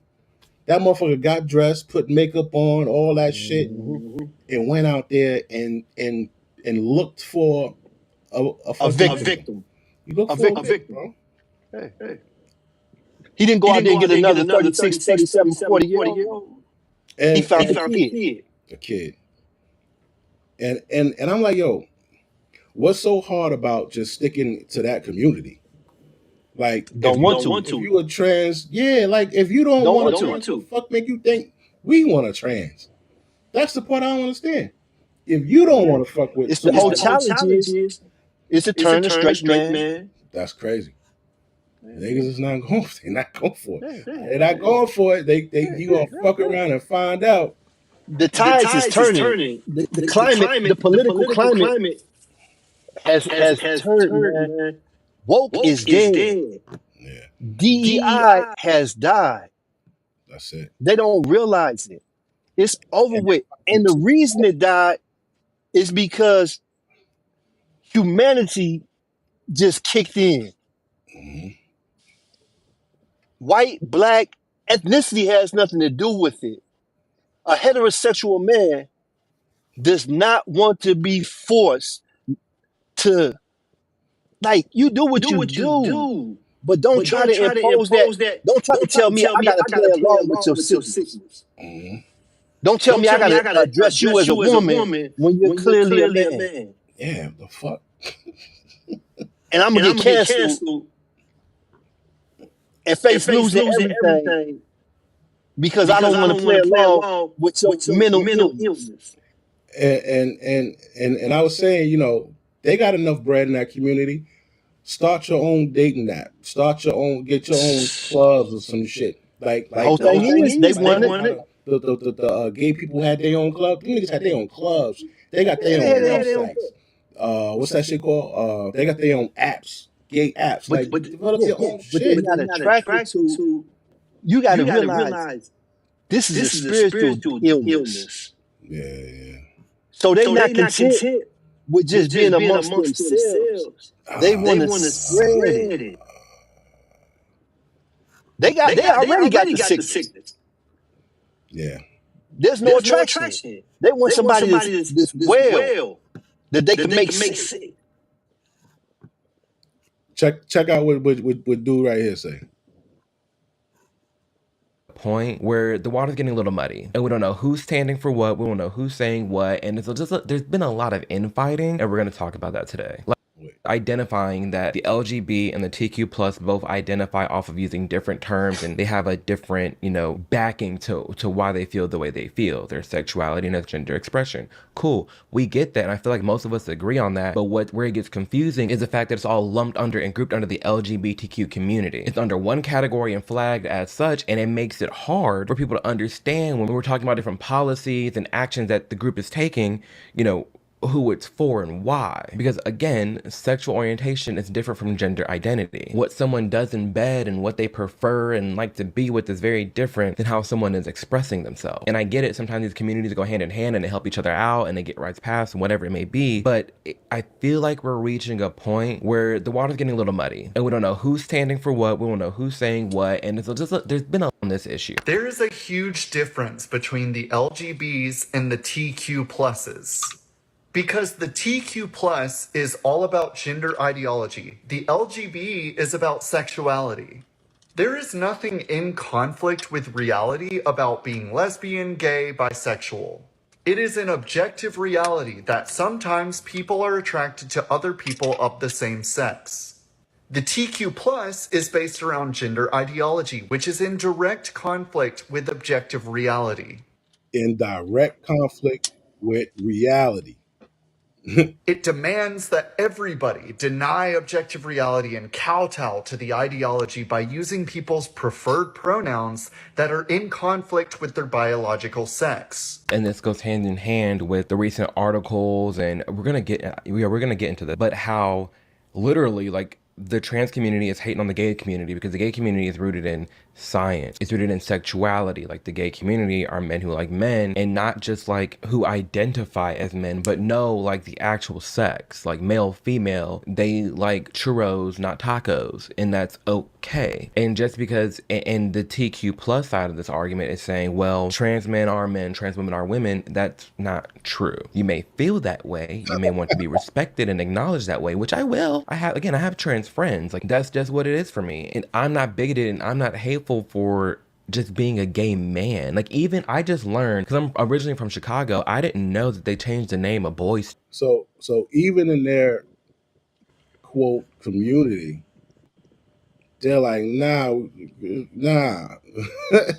Because if that's what they like, and then they go and find out, it'll turn out the same way as with YoungBoy. He wanted a woman. He pulled up and found out it wasn't a woman. They say the same shit. So these T people, they in the category by themselves, and that's who they need to fuck with, right? Now they getting on this dude Pete Hegseth, right?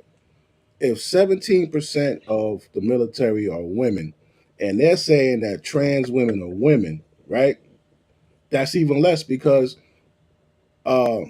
I found out that even if once a person identifies as being trans, they're no longer deployable. You can't send them into war. They don't have to meet a fitness requirement for their entire duration. So the government is the biggest hub. The government employs the most transgenders because they could go in there, they could get their surgery for free, they could make rank, they could make money, and never have to do anything. They could effectively be a useless woman. A racket. It's a racket, bro. They're getting over on women because women gotta make a certain weight requirement. They gotta do the PT test. These niggas don't. So they even beating out the women. And this So chick, it's the same thing yeah. And this with the chick, fire department. yeah, exactly, exactly. And this chick is up here arguing, and she don't even know what the fuck is going on in there. This one gonna talk about, women make up. Which wouldn't you say they make up? No, they don't make up no critical fucking part. Look That's at their this. woke virus. Look at his face. He's like, man, this bitch. That's their woke virus. That's their woke All virus. of that. So I want to press on these issues that my colleague Jean Shaheen brought up because she said it so well. So first of all, you answered your questionnaire. Do you believe that any American who wants to serve in their country in the military and can meet objective standards set by the military should be allowed to serve without limitation? You've said yes to that question. But then in all of these other circumstances, you've denigrated active duty service members. We have hundreds of women who are currently in the infantry, lethal members of our military serving in the infantry, but you degrade them. Lethal. Come you on, say, man. Yeah, he needs. He But them needs. hoes got some killer head. Because them hoes ain't got not one kill under their belt, man. Yo, honestly, I don't even think women want women. Women want strong, 6 foot fucking niggas that look like Bronny or Idris Elba, Man. fighting their fucking wars for them to make sure that they're not getting pillaged and plundered. They don't want these motherfuckers here. Like, look at this shit. Right? Inside story of how the army reduced standards to get women through ranger training. Right? Wow. So it's already out there. He wrote a book about it. Da, da, da. Um, the first integrated class started April 19th. None of the 19 female candidates made it through the Derby phase of the course. Out of the 19, right? 8 of them were recycled back to the beginning phase to take a second crack at it, right? When the next class shows up. Now that is a normal procedure. They call it getting washed back or getting recycled. So you failed it the first time, cool, you go do it again. The second time, none of the 8 passed the second try. Right? So of the 8 that didn't pass the second time, 3 of them were given a third try, but were required to start back at the very beginning and do rap week again, which is known as day 1. Right? Right. Now it says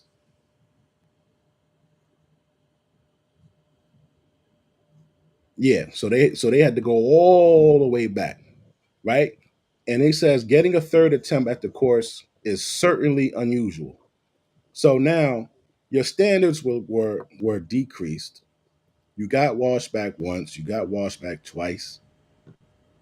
You all failed on the second attempt. Then 3 of you still tried, and they gave you a third chance. They don't give men a third chance, but they gave you a third chance. So how are we sending? How are they lethal? How are they? How are we? How is this helping? Nobody else is doing this shit. Russia ain't doing this shit. China ain't doing this. Our adversaries are fucking killers. Did you see the Russian that they're praising? He went and bodied the Ukrainian soldier. He went. Nah, I ain't see that. Yo, this motherfucker. I probably could show it because it's not too graphic. But he was guarding a fucking entrance. All this shit out there he couldn't see. The Russian soldier popped. The Russian soldier popped out. They saw each other. They started clapping each other. Boom, boom, boom, boom, boom. The Russian soldier ran down on this motherfucker, pulled out his bayonet, and just started cutting this motherfucker up, bro. So the dude had a fucking camera on. So I guess the battlefield could see, they could see on the field on the ground level. So they saw him. They recorded the man saying, "All right, man, you won. You're the better fighter." He was like, "Yo, just just let me die, man. Just don't just let me die. You won. Those was his words. The Russian soldier got up and walked off. They gave that nigga a medal. Hell Hell yeah. yeah. So imagine him running down on a chick. This is like and you can't do what that fucking Ukrainian what that soldier did. You can't even do what he did. The only The thing only she thing gonna she gonna do do is try is to, try to, give up the give up the guts. guts. Get she so yo, listen, man, how long you been out here? You need some buzz, you need some head. Yeah, Yeah, that's Yo, it. chill, man. Just yo, That's that's it. bro. it. So the battle, I gotta pull it up because it was just so amazing. It was amazing, to fucking see because very rarely do we get to see uh footage of real battlefield footage. Combat. Drones, combat, these this drone era is crazy. Mm-hmm. Mm-hmm. You know what I'm saying? So like, yeah, if you're a mom, why would you want to be in that fucking situation? You know what I'm saying? This ain't a game. And really what I think it is, women have not had the burden of being called to actual war and being put on the actual battlefield. They haven't had that yet. So they don't really, yeah, it's war, but they They might haven't not. been They haven't been traumatized. traumatized. Yeah, like, nah, baby, this shit is not a fucking joke. And the chick, once he find out it's a chick, he probably ain't even gonna kill her. You ain't gonna kill her. You gonna take her. You gonna take her back to the damn to the take her back to the Barracks.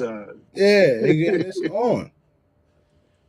Especially when you like what they were doing out there with in the Israeli and Hamas battle. Wow, them Oh Oh yeah. yeah. them niggas, they were Yeah. doing some horrible. They, That's you know what I'm some saying? war crimes, They man. doing the grapes. They They graping graping males in their males in their prison. prison. The The Israeli, the Israeli, the IDF. IDF. Mm. I was trying to find that shit real quick because that shit was.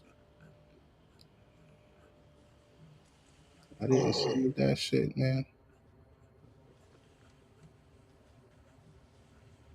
I gotta switch Gotta up switch up earpods. earpods.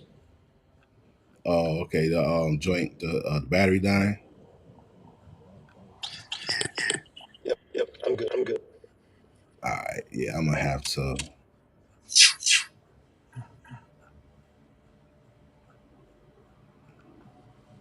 Yeah, I'm gonna just have to pull it up on the history. Yeah, it's taking too long. Pull up on the history.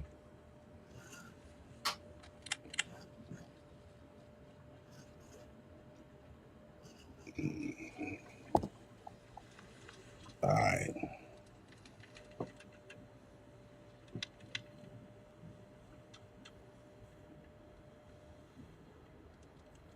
I went to I look at went a to look at a laptop laptop yesterday. Yeah.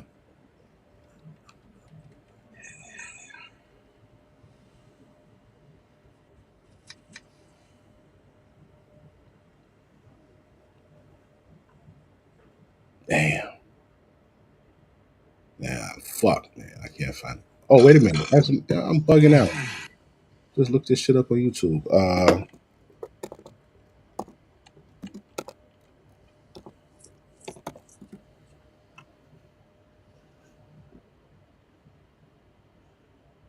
Like I'm Yeah, frozen. I don't know Frozen. I why. don't know why. Okay. Okay. here you go, right here. That like you're going to be exhausted. Pull up that one and then pull up without him talking.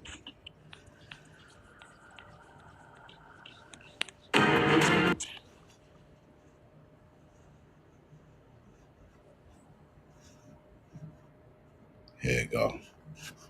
Let me see. Check this out. Let me see if this is it. Oh, we got a comment. Justin Young. Just, what up, Just? Yeah, Just on the block. All right, let's see.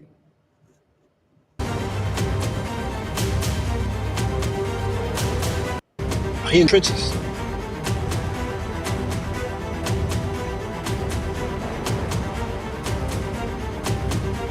spirit of Ukraine's defenders.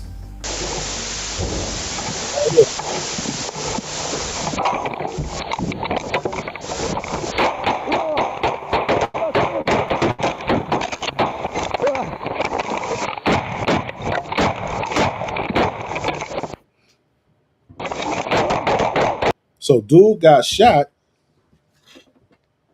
He got hit. What he did? Chase him down? What he did? Chase him down? That's the Ukrainian soldier on the floor. Okay. Right? So he just got shot by the Russian dude. Then the Russian dude gonna pull up on him.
Now the crazy part, at home base, they watching this nigga get killed.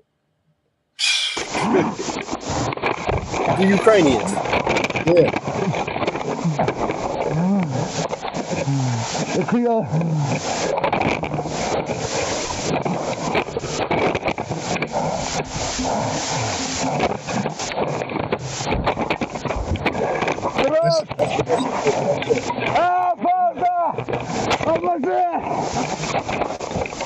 This nigga saying help, bro.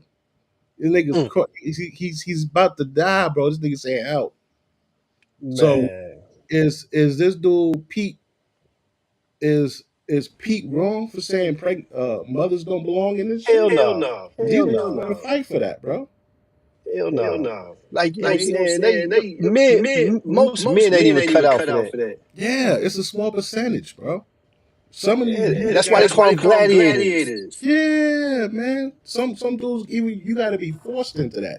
You gotta just be in that situation. Ain't no make it out. But there's no female term for gladiators. That's a good point. Damn.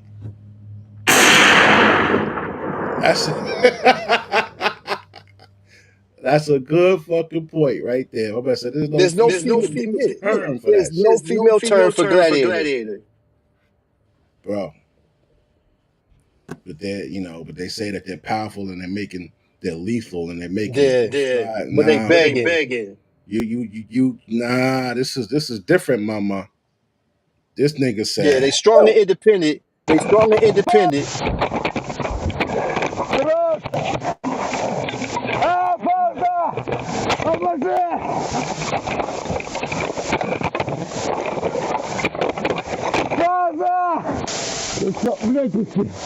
Ты заебал же пальцы, блядь.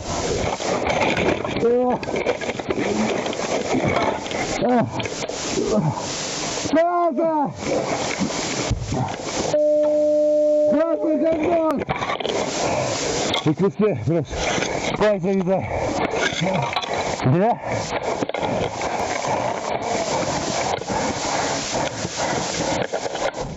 Yo, do you see the blood dripping off of whatever the fuck? Off the knife. Them niggas they was going at it, bro. They was going at it. But man just said women want to go in the battlefield to get preferential treatment. Thank you. Preferential treatment. Yeah, man. Like this ain't where you who the hell wants their mama to go through that shit? If you want your mama serious, they want to play. They want to play game. What the fuck you talking about?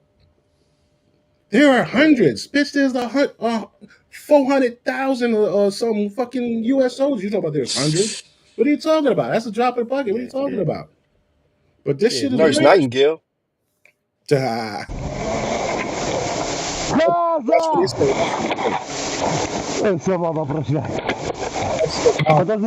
Nigga said, "That's it, mom. Goodbye." You saw that?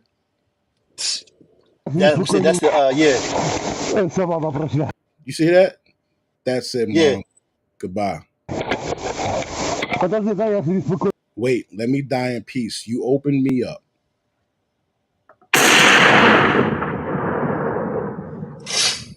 But you know what? Let me breathe a little. It hurts a lot. But them, you know what? Big West. What's up? Don't even know if the captions could be taken for I mean, because it's so much propaganda. Yeah. We don't know if them. I mean, it's clear dude killed him. Mm-hmm. But the story is being written by.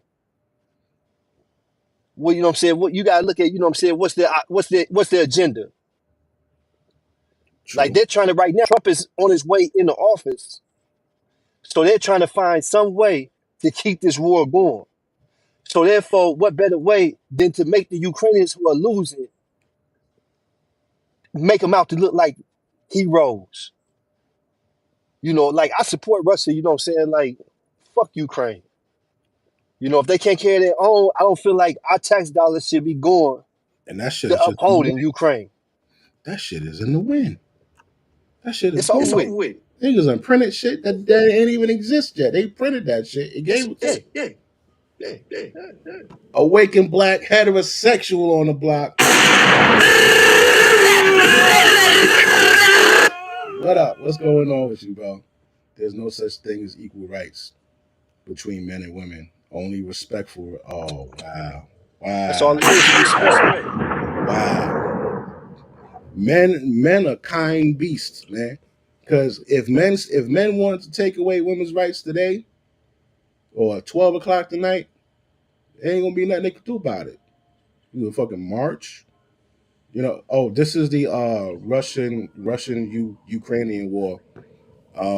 This dude, they just gave this Russian dude a medal the other day after watching this.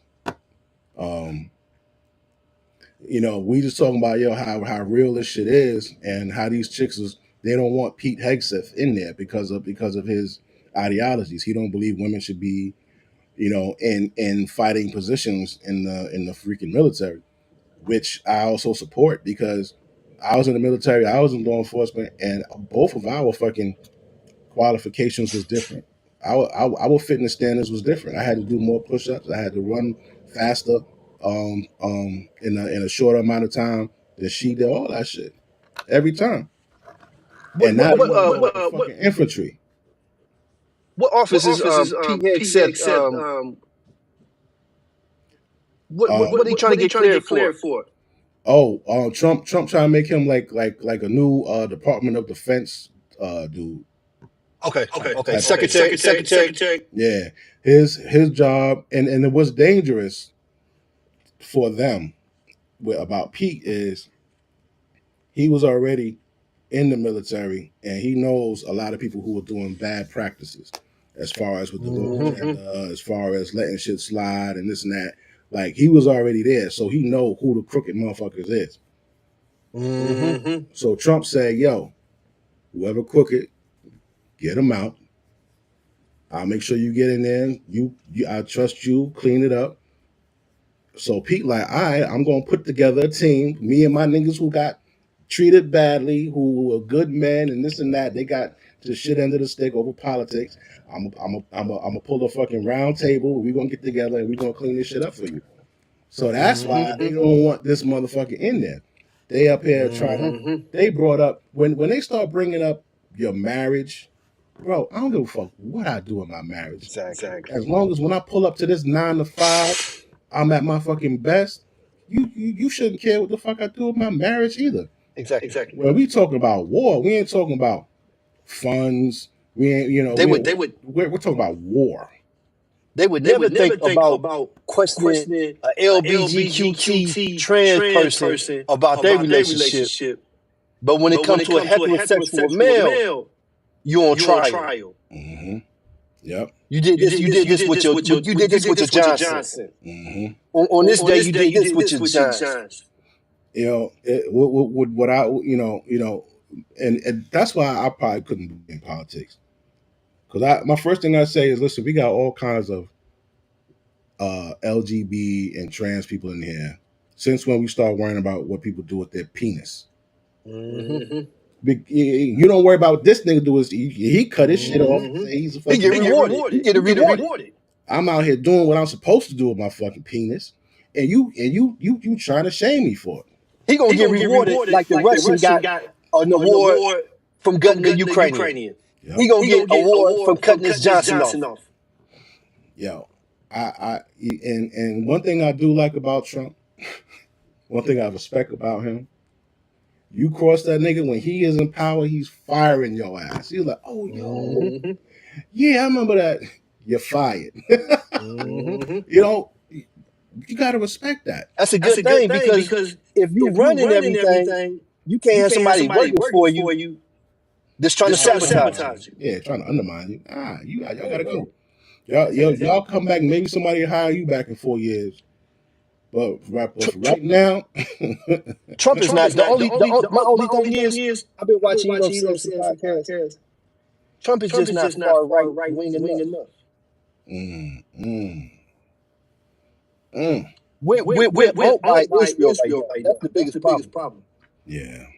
These defense contractors, these media outlets. You're right, because he says, Pete Hegseth says, they asked him, what does he think about the Hamas Israel? He said, I think we should kill every single one of Hamas. And when I heard him say that, I said, oh shit. That's Israeli. These are neocons. You know, and a lot of a lot of the right wingers, they're not rolling with Trump because he surrounded himself by neocons. And motherfuckers, yo, I'm so mad that dude Matt Gaetz dropped out. I like Matt Gaetz. Yeah, man, that motherfucker was gonna clean up that Congress, bro. He was gonna clean that shit up, and they're gonna bring up, oh well, this girl said that when she was 17, she gave you some pussy and you took it, but she didn't tell you she was 17. She told you she was 18. So why is this even a topic? Exactly. If you know that this broad told me she was 18, but she lied, why are you trying to shame me?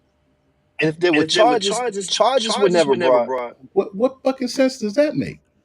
These are just allegations, man. Yeah, yo, he ain't even lying. The motherfuckers with the drone shit. I pulled up some shit on their drones, bro. Their drone game is crazy. Yeah, but the thing is, America is just using, Ukraine as a proxy. None of this shit is Ukrainian. It's coming from NATO powers. And this is, Ukraine is the landscape that they get to use to test it.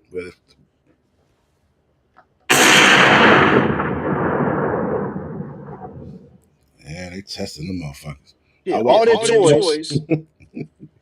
I watched the video. The drone got the camera on it and it's chasing niggas and shit. And when it gets a certain distance, that shit just blows up. So this shit is like, once the technology links on to a human figure, that should go boom. And the scary thing is, oh shit, it's with AI. Yeah, facial and the direction they're going. Yeah, so if Kamala would have got in office, yeah, it may have been, a shorter period of time that those drones were being used right here. Yeah. Yeah, facts. Hey. Let's get back. We need moms, but not in the military, especially in combat units. So specific to Senator Cotton's question, because Senator Cotton was giving you layups to differentiate between different types of combat. And specifically, as secretary, would you take any action to reinstitute the combat arms exclusion for female service members, knowing full well you have hundreds of women doing that job right now? And the standards, your 2 mile run, Tom, is about the Army combat fitness test. It is not the requirements to have an MOS 11 Bravo, which is the infantry. These are the requirements today for people serving in the industry, men and women. They are gender neutral, and they are very difficult to meet. They have not been reduced in any way, and our combat units, our infantry is lethal. So please explain specifically, because you will be in charge of 3 million personnel. Listen, honey, you're going to have to show me. You're going to have to show me that paper that you just held up and talk that bullshit to. Yo, you know what, man? He wasn't like, do you know who's excellent at this shit? Tom Holman, the guy that they got for the yeah. borders are that nigga. Borders are. He'll cook them bitches up there. He'd be like, I don't know. Let me see it. Yeah. I said that because XYZ, boom, boom, boom. He's good at that shit, bro. My man, Pete. You know, he's definitely going to be good at his job. But this part right here, being grilled, you know, he's just trying. I feel like he's trying to be too respectful to people that's not being respectful to him. Mm-hmm. You know, like remember when they used to say, if you want to do public speaking, just picture everybody naked. Mm-hmm. Right? Picture a fucking Nazi head or whatever, Hamas head, whatever the fuck you want on these motherfuckers when they speak, and talk that shit. Don't be sitting there like, yeah, you know, they've made amazing, you know, battle on the battlefield stride. No, they haven't. Oh, 17% is critical. No, it's not. Yeah. You know, like stop with the bullshit. Haven't done shit.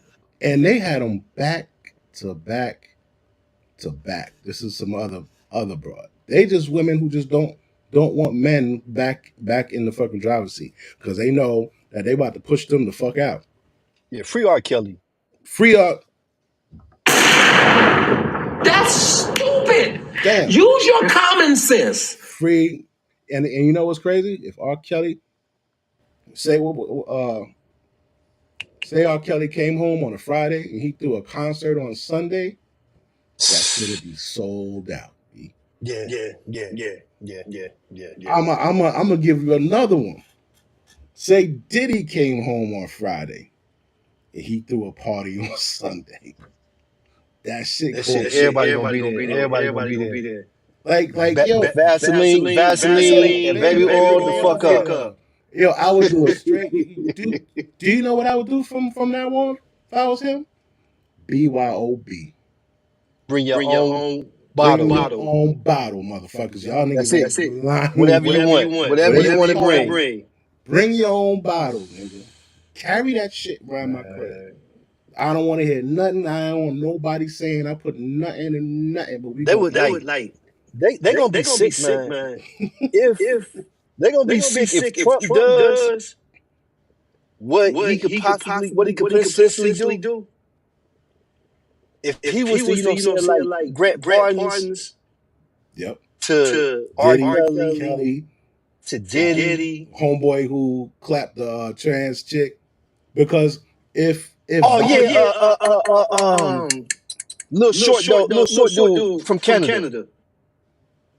Man, little brother, you know what I'm saying? He shot that, but he ain't even shoot that bitch, Meg Thee Stallion. Oh, yeah. Tory Lanez. Tory Lanez. Listen, if Biden could pardon that guy, that judge who was selling children to the private prison, Trump could free R. Kelly. You was sending little kids to prison, man. Yeah. For kickback. Yeah. R. Kelly ain't did shit. Yo. All the women knew, all the people knew what they was doing when they was sending their daughters to him. So why ain't they in jail? Nobody, I don't know, man. They just want to just blame the big bad man. The person that is the most endangered species right now is a rich Heterosexual man. rich heterosexual man. Black, white, whatever. You a Don't CEO, even matter. Don't you a even matter. CEO, nigga, and you got all them chicks. She was a, what do they call them? Interns and all that. Nah, man, don't hire that bitch, man.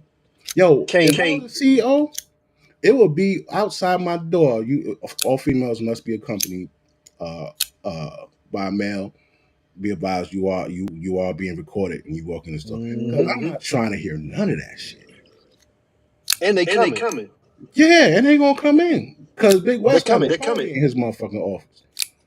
You know what I'm saying? It's only a matter of time. It's only a matter of time before they come with the false allegations. Mm-hmm.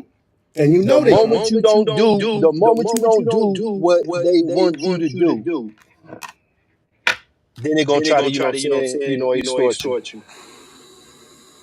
Like I cut my, you remember I was telling you about the little, young broad that I was dealing with outside of Foxborough, right? Yeah.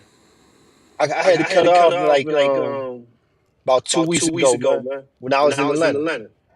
Cause look, I told you she going on a little trip with her girlfriends to Colorado. Yeah. Then her mother's 50th birthday party was coming. And she's like, I'm throwing my mother a surprise birthday party. So she's like, Jawad, can you pay my insurance for my car? I'm like, look, let me explain something. I'm not financing your trip to Colorado with your friends. Because personally, I feel like you fucking. Whether you are or you aren't, in my mind, I feel like you fucking. Whether you fucking another chump or you and your girlfriend fucking each other. I feel like somebody's getting fucked. And I'm not gonna get fucked. Mm-hmm. It ain't gonna be me. Oh, it's not my trip you paying for. I already paid for that. My mother's birthday party. I'm not paying for the trip or your mother's birthday party. You should have paid your insurance and your car note before you paid for a trip.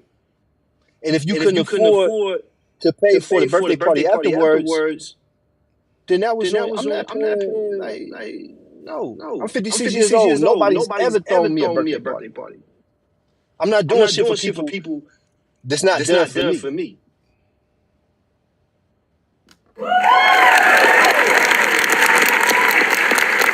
Thank you for putting down the fucking hammer on this shit. I'm not. No. We have to set the fucking presidents. Them boundaries, man. Them boundaries of not being that type of, This and I don't give a fuck if you never want to speak to me again. That's cool. Yeah. Yo, one of the coldest lines I heard my homeboy say. He was arguing with his lady. And he said, you could go if you want. I have a bitch half your age running around naked in this motherfucker.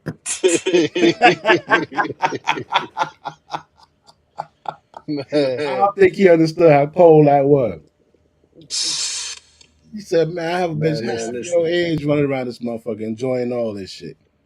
And she stopped. He said, she stopped. If you ain't gonna be able to meet somebody and instantly run around their fucking crib like that. You ain't that bad. Nah, exactly. That's the thing that they don't. That's the thing they don't get. Yeah, they got so deep off into this bad bitch mentality. Let me explain something. This was actually telling you wear a wig. I got love for you.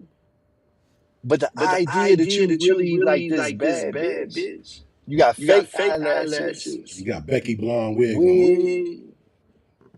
I can get a passport and go overseas and get with a broad that naturally grow the hair that you buying. Not have to spend nowhere near the money that I spend when I'm dealing with you. And get respect, femininity, Hey, I'm submission. I was struggling. Yeah, man. And you know, one thing, right? A lot of people will say, a lot of people a lot of people are under the assumption that men feel that these passport bros feel like they could get better women. No. They know that women on the globe need men and that they need resources. They're saying that these bitches over there are way more appreciative than the ones at home feel. It's not about like because I'm not passport bro, but I be hearing shit these dudes be saying about them, and I'm like, yo, y'all are missing what the fuck they saying. They know that the bitch is only talking to them because they got 10 times the amount of the dudes in their fucking hometown. But these bros offer so. What is it that she's offering that'll make this nigga fly 8,000 miles away, buy plane tickets and fucking hotel pass to take her to get a steak instead of taking your ass downtown for a steak and a cocktail? Man, What is the difference? I'm watching this podcast. Nice. That's it. That's it. I was Niggas watching a want podcast. Dude in Thailand. He was showing the different restaurants, rooftop. So I'm sure you're familiar with Ruth Chris. Yeah. He was saying that like he was in the little restaurant on the rooftop, and the food was comparative to Ruth Chris. But what he was playing for her plate was 40 US dollars. Could you imagine going to Ruth Chris, getting a top flight plate? $40. No, it's never gonna happen. That's two fucking drinks. At Ruth Chris, that's two drinks. Just like you said, that's two drinks. Her plate and drinks was like 40. His plate and drinks was like 40. On a rooftop, and you know what I'm saying, Thailand. So I'm I got my application for my passport. I just got to get a copy of my birth certificate. And I'm gonna go ahead and do my passport. And I'm thinking about going over there for like a month in November for my birthday. Oh shit! Yeah, you on the right path right there. Yeah. The motherfuckers over there, man. You gonna have a ball. You gonna have a ball over there, man. Just I just saw some brothers talking the other day about it. They was like, yo, man, these broads came over here and fucked this shit up. Apparently there's a bunch of sisters. Damn, there's fucking snow coming down, bro. God damn it. Yeah, I'm in North Carolina right now. Oh yeah? Yeah. It's a nice over there, like the weather. It's chilly. I'm in Conover, east of Statesville. Okay. Like northeast of Charlotte. Yeah, man. They like, yo, man, it's chicks over here, and they advertise it on TikTok to the other bras. They're like, yeah, it's condos for $500. Yeah. So now all the bras is running over there. Niggas trying to get away from y'all, man. But ain't no Thai men trying to deal with them. Them same videos they say that they not desired. Nobody desires them over there, man. And they ain't gonna want the dudes over there. No. They ain't got no money. They got more money than when they go over there. Same thing with Dominican Republic. Yeah, they done, yeah. Colombia. But they just want to go everywhere. Yeah. The black man. Yeah. They don't want the black man. Yeah, they don't like them, but they want to go over there just to. But they want to go everywhere. That shit's crazy. But we going over there thriving. Now, desirable. Yeah.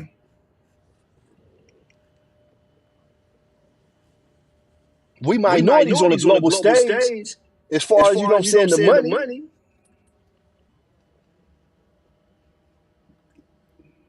Yeah, these motherfuckers is crazy. They're talking this shit. Now, this is what they want to get rid of right here, because damn near every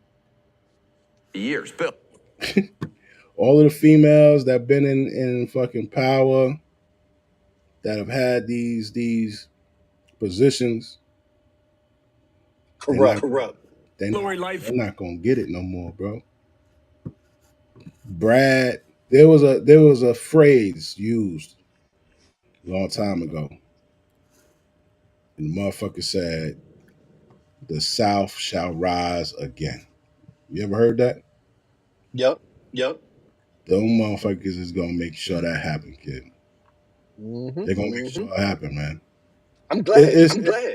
It's and so I went doing a deep dive because I wanted to see something, and let me show you what the fuck I came across, man. This is one of them. All of these chicks that's in there as the city councils, these bitches getting caught up with the bribes. Charges arrested That's the by one in FBI Boston. agents this morning after she was indicted in an alleged kickback scheme. Thanks for joining us. I'm Brianna Pitts. FBI agents arrested Tanya Fernandez Anderson. She represents District 7 in Boston, which includes Roxbury, Dorchester, Fenway, and part of the South End. WBZ's Laura Hafley shows us the charges against her. Tanya Fernandez. They got her. They see who they are now. They see who they are.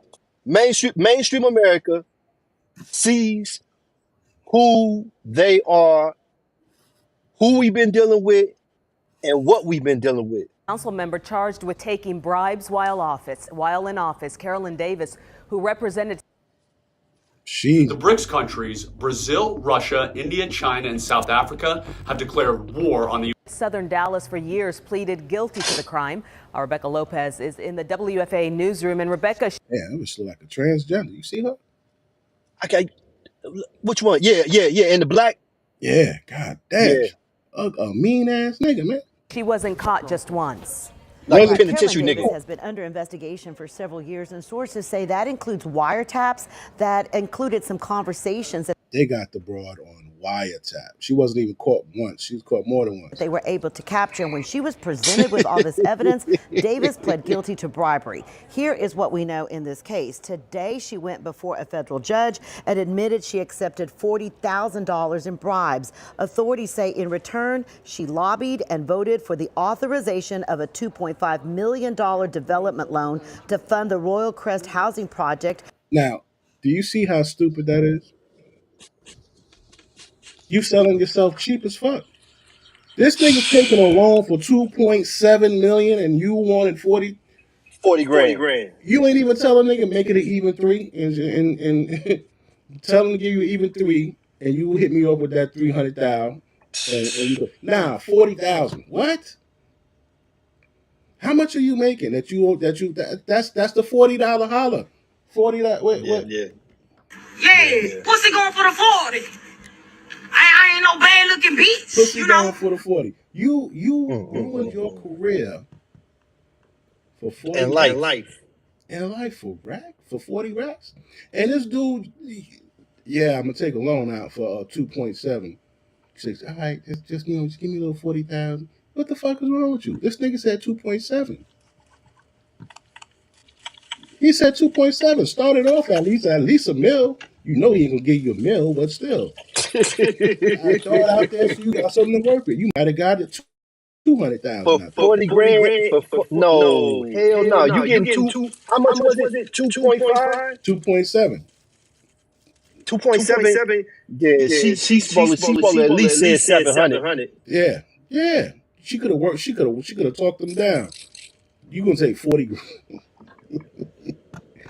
Yo, At least 700. At least 700. Are you not doing nothing and you not getting that 2.7? He was approved. He was approved for the 2.7. He just needed your word. He just needed your hand in it so that he could build the shit. If I'm gonna take that jeopardy, it's got to be worth it. If I'm gonna take that risk. Here go this one here in the bribery shit. Which one is this? This was our mayor's right hand female. What's her fucking name? I forgot her fucking name, man. Let me see. Oh, was that Adams? Yeah, I forgot her name, but yeah, her. She took some bread, gave it to her son. Her son goes and buys a goddamn uh a fucking Porsche. Then nigga goes and buys a Porsche. He's some type of like No, wannabe no rap. direction. Yeah, No like guidance, no direction. blew everything up. They was able to trace it back. Oh, okay, you gave him. He took 119,000 and bought a Porsche.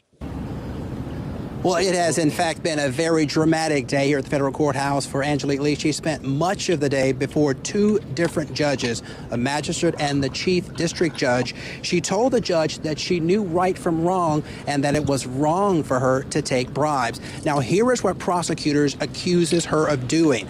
According to that bill of criminal information, Lee accepted cash, deposits, and other gifts from an unnamed person described as unindicted co-conspirator A. The documents say Lee agreed to shut down a road and vote to approve a real estate development for a hotel at the Jackson Convention Complex. The fictitious deal involved two undercover FBI agents who pretended to be real estate developers from Nashville, Tennessee, who wanted to invest in that project.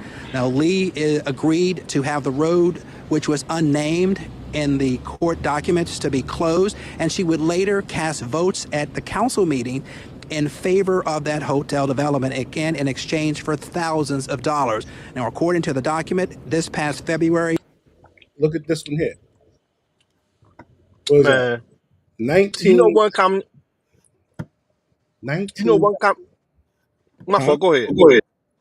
$19,000. She sold her shit out, and not all at once. She got her shit in different.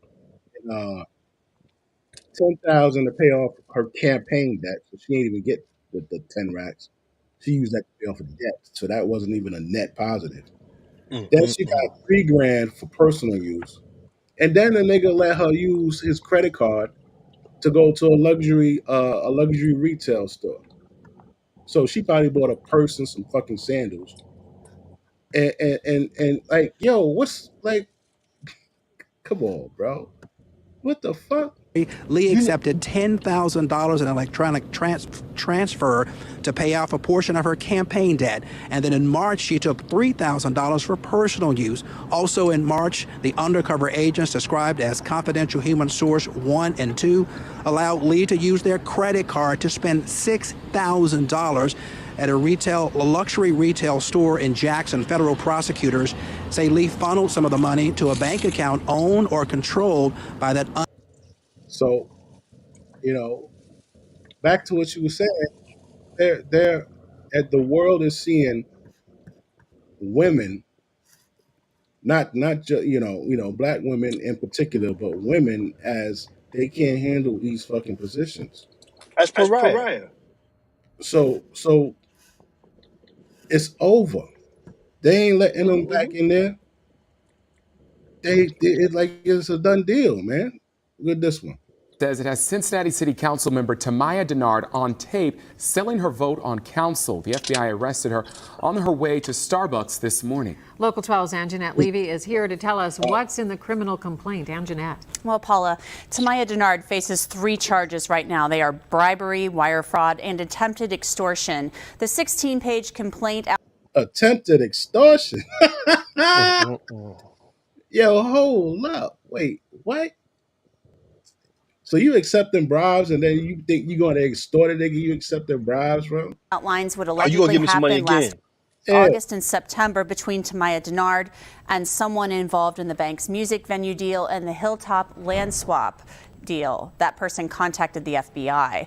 Now, Denard left court this afternoon after a federal judge released her on her own recognizance, and she agreed to surrender her passport. Now, according to the complaint, Denard contacted this person, identified only as a confidential human source, and said she was having some personal financial problems and needed help. She asked for $10,000.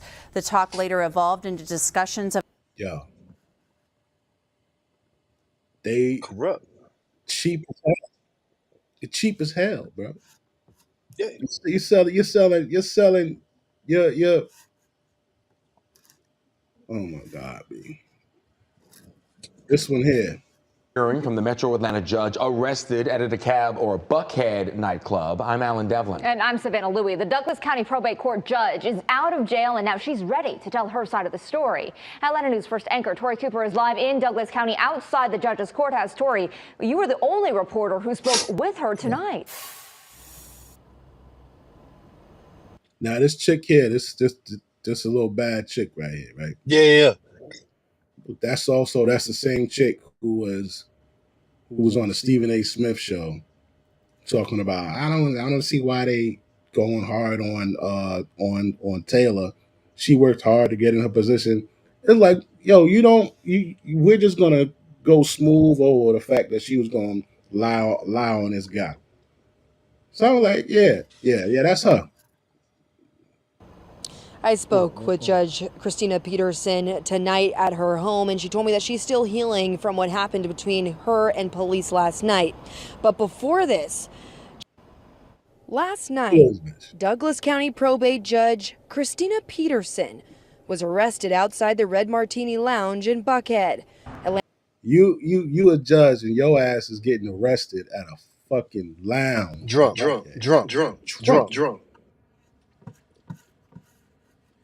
Just no self-control, no discipline, no guidance, no direction. Unruly child. Yeah. And they went, her shit was so crazy, they actually got the body cam footage of this broad. I remember this. She punched the damn cop in the face. Yeah. This is back in like the early summer.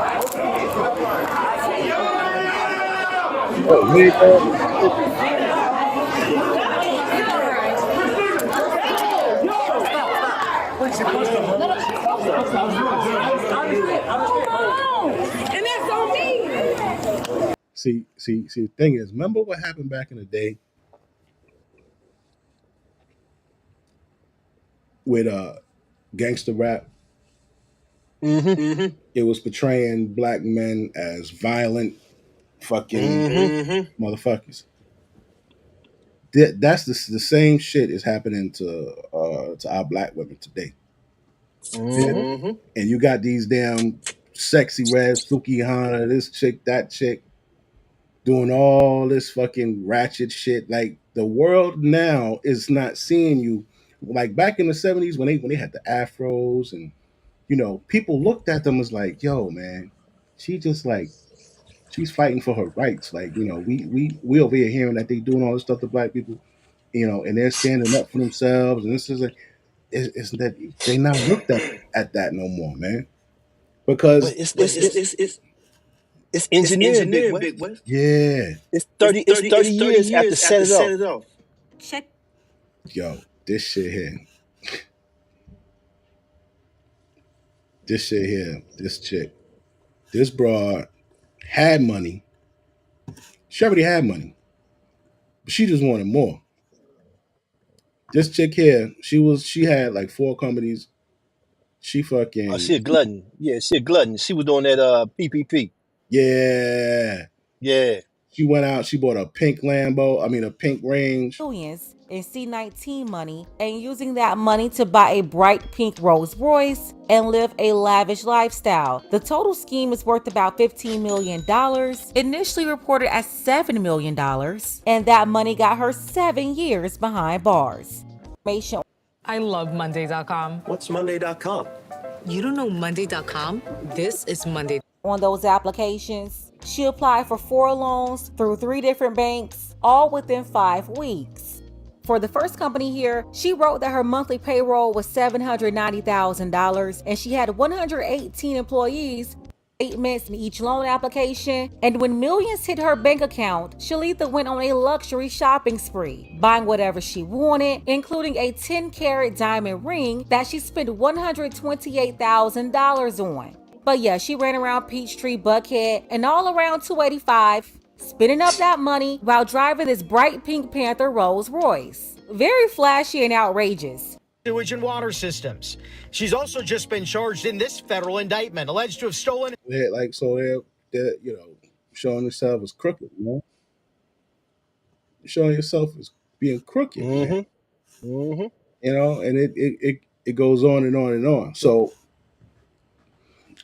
I think it was Kevin Samuels that said women aren't going to be willing to relinquish their power, and they're not. That's why they're bringing up all this shit.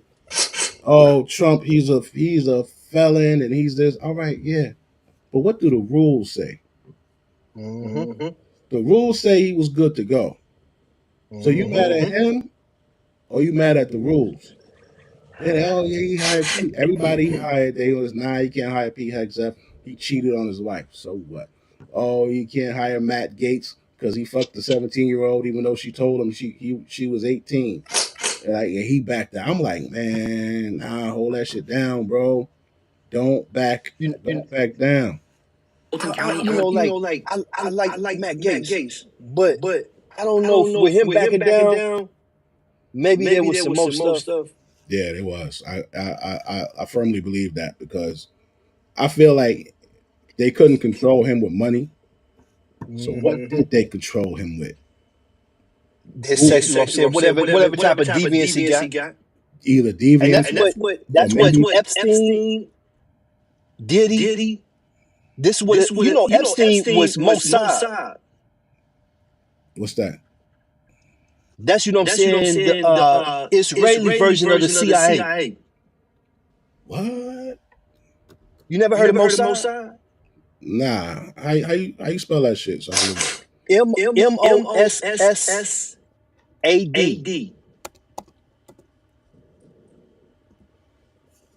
They got permission to kill anybody. And they can go back to Israel and they're not going to be extradited. Political leaders, you name it. There's nobody they can't knock their head off. They the ones who sunk that United States ship, USS Liberty.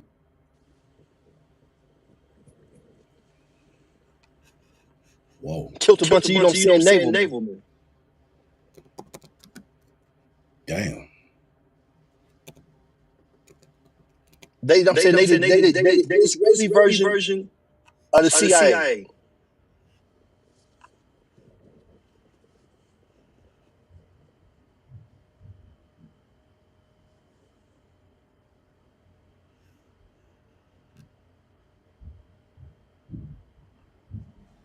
Whoa. So you know what I'm saying? They using the freaky shit that these athletes, entertainers, and politicians do. Shit. To blackmail them. That's why Epstein had that island. That's, you know what I'm saying, why Diddy, you know what I'm saying, a lot of shit, you know, was being recorded, being filmed. It's for political power.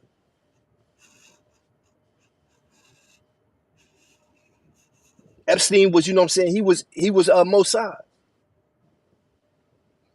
Well, they say he may have been likely operating a honey trap to blackmail prominent figures. Oh shit. Yeah. Oh. He already went to jail for being a pedophile. Yeah. And got right out. But he had the sickness he couldn't stop. Which is, you know what I'm saying, all pedophiles. You know, if you're attracted to children, you're attracted to children. That ain't some shit a motherfucker can change. Mm-hmm. That's why they got to be castrated. Damn. Oh, man. Wow. I did not know that. Yeah. Now, the girl that was with him, you see, you ain't heard nothing from her. They did the same thing to her. They did to Ezra Pound. Ezra Pound was a poet laureate. You know how Maya Angelou is a poet laureate? Yeah. Ezra Pound was a poet laureate of his time. One of the biggest writers of his day. But during World War II, he got the writing on the political side. And when they caught him in Italy. The United States military arrested him, and they held him in a gate, exposed to all of the elements. At the end, they told him, "We're going to lock you up in a mental institution, and you're no longer to speak on politics. You're gonna live out the rest of your life in this mental hospital. Same thing they did to that girl that was with Epstein. She know everything. She know everybody. Why don't we know? Man, we still ain't seen a trial or nothing, man. Yeah. The Oh, case. the trial already been. It's over. She already been convicted. Nah, I mean the people that was involved. They not gonna release it. They not gonna release it. Because it's them. We asking them to, you know what I'm saying, release the, you know what I'm saying, paperwork on them. That's like the California governor, new scum. Talking about we doing an investigation. You the one need to be investigated. You investigating yourself. And we believe that you're going to, you know what I'm saying, come out with anything other than we didn't find anything. Test of mind and body, only the toughest survive. All right, you all remember this experiment, 2015. 2 women go to Ranger School, 138, pass with flying colors. No one can seem to find their records. How's it going? Currently serving as the executive officer for headquarters and headquarters company in 3rd Ranger Battalion, 75th Ranger Regiment. After finishing Ranger School, I PCS'd to Fort Bragg, where I almost immediately took a rifle platoon. All right, so we got Ranger School, Ranger Regiment, 2 separate things, right? 100 women plus went through Ranger School, but I can only find, to this point, 1 woman who's in the Ranger Regiment, which means she went through RASP. But I have been contacted from RIs that were in, I believe, Ranger School for the first 1 or 2 women that graduated. And then I was contacted by another RI. Now, I put all these articles in. I'll leave a link below. But here's the deal. So the woman was a platoon sergeant, acting platoon sergeant on a patrol. If you lost somebody, that was an immediate fail, right? No go. She lost somebody. Did she fail? No, of course not. Who was there for the 38-year-old woman, and all of them have told me there was absolute bullshit. Their hands were held through the entire fucking thing. A couple of them were allowed to recycle every fucking phase. You know, one of them was allowed to recycle day 1. Here's the sad part. Even if the women were and are outstanding, when they change the rules of the game, when they change, okay, you got to do these pull-ups, you got to climb all these ropes, and you can't do it as a woman, it doesn't look good. Then they don't want to talk about it. They just say you're a phobe if you have questions. Recycle to start over, which is almost unheard of. A senator that was requesting the motherfucker said it was almost unheard of, man. He said they was holding their hand through the entire thing, bro. Walk them through it. Come on. Because for somebody wants to push that. Somebody wants their, like, how they wanted Kamala Harris to be a vice president. So they made her vice president. It's the same shit. These same green books from these female rangers that graduated Ranger School, and they basically said, "F you, we don't work for you. We work for the president." And here's the thing: if it's totally above board, so they're like, "Yeah, nigga, fuck you. We work for the president. We don't gotta listen to you." Shit, crazy. It was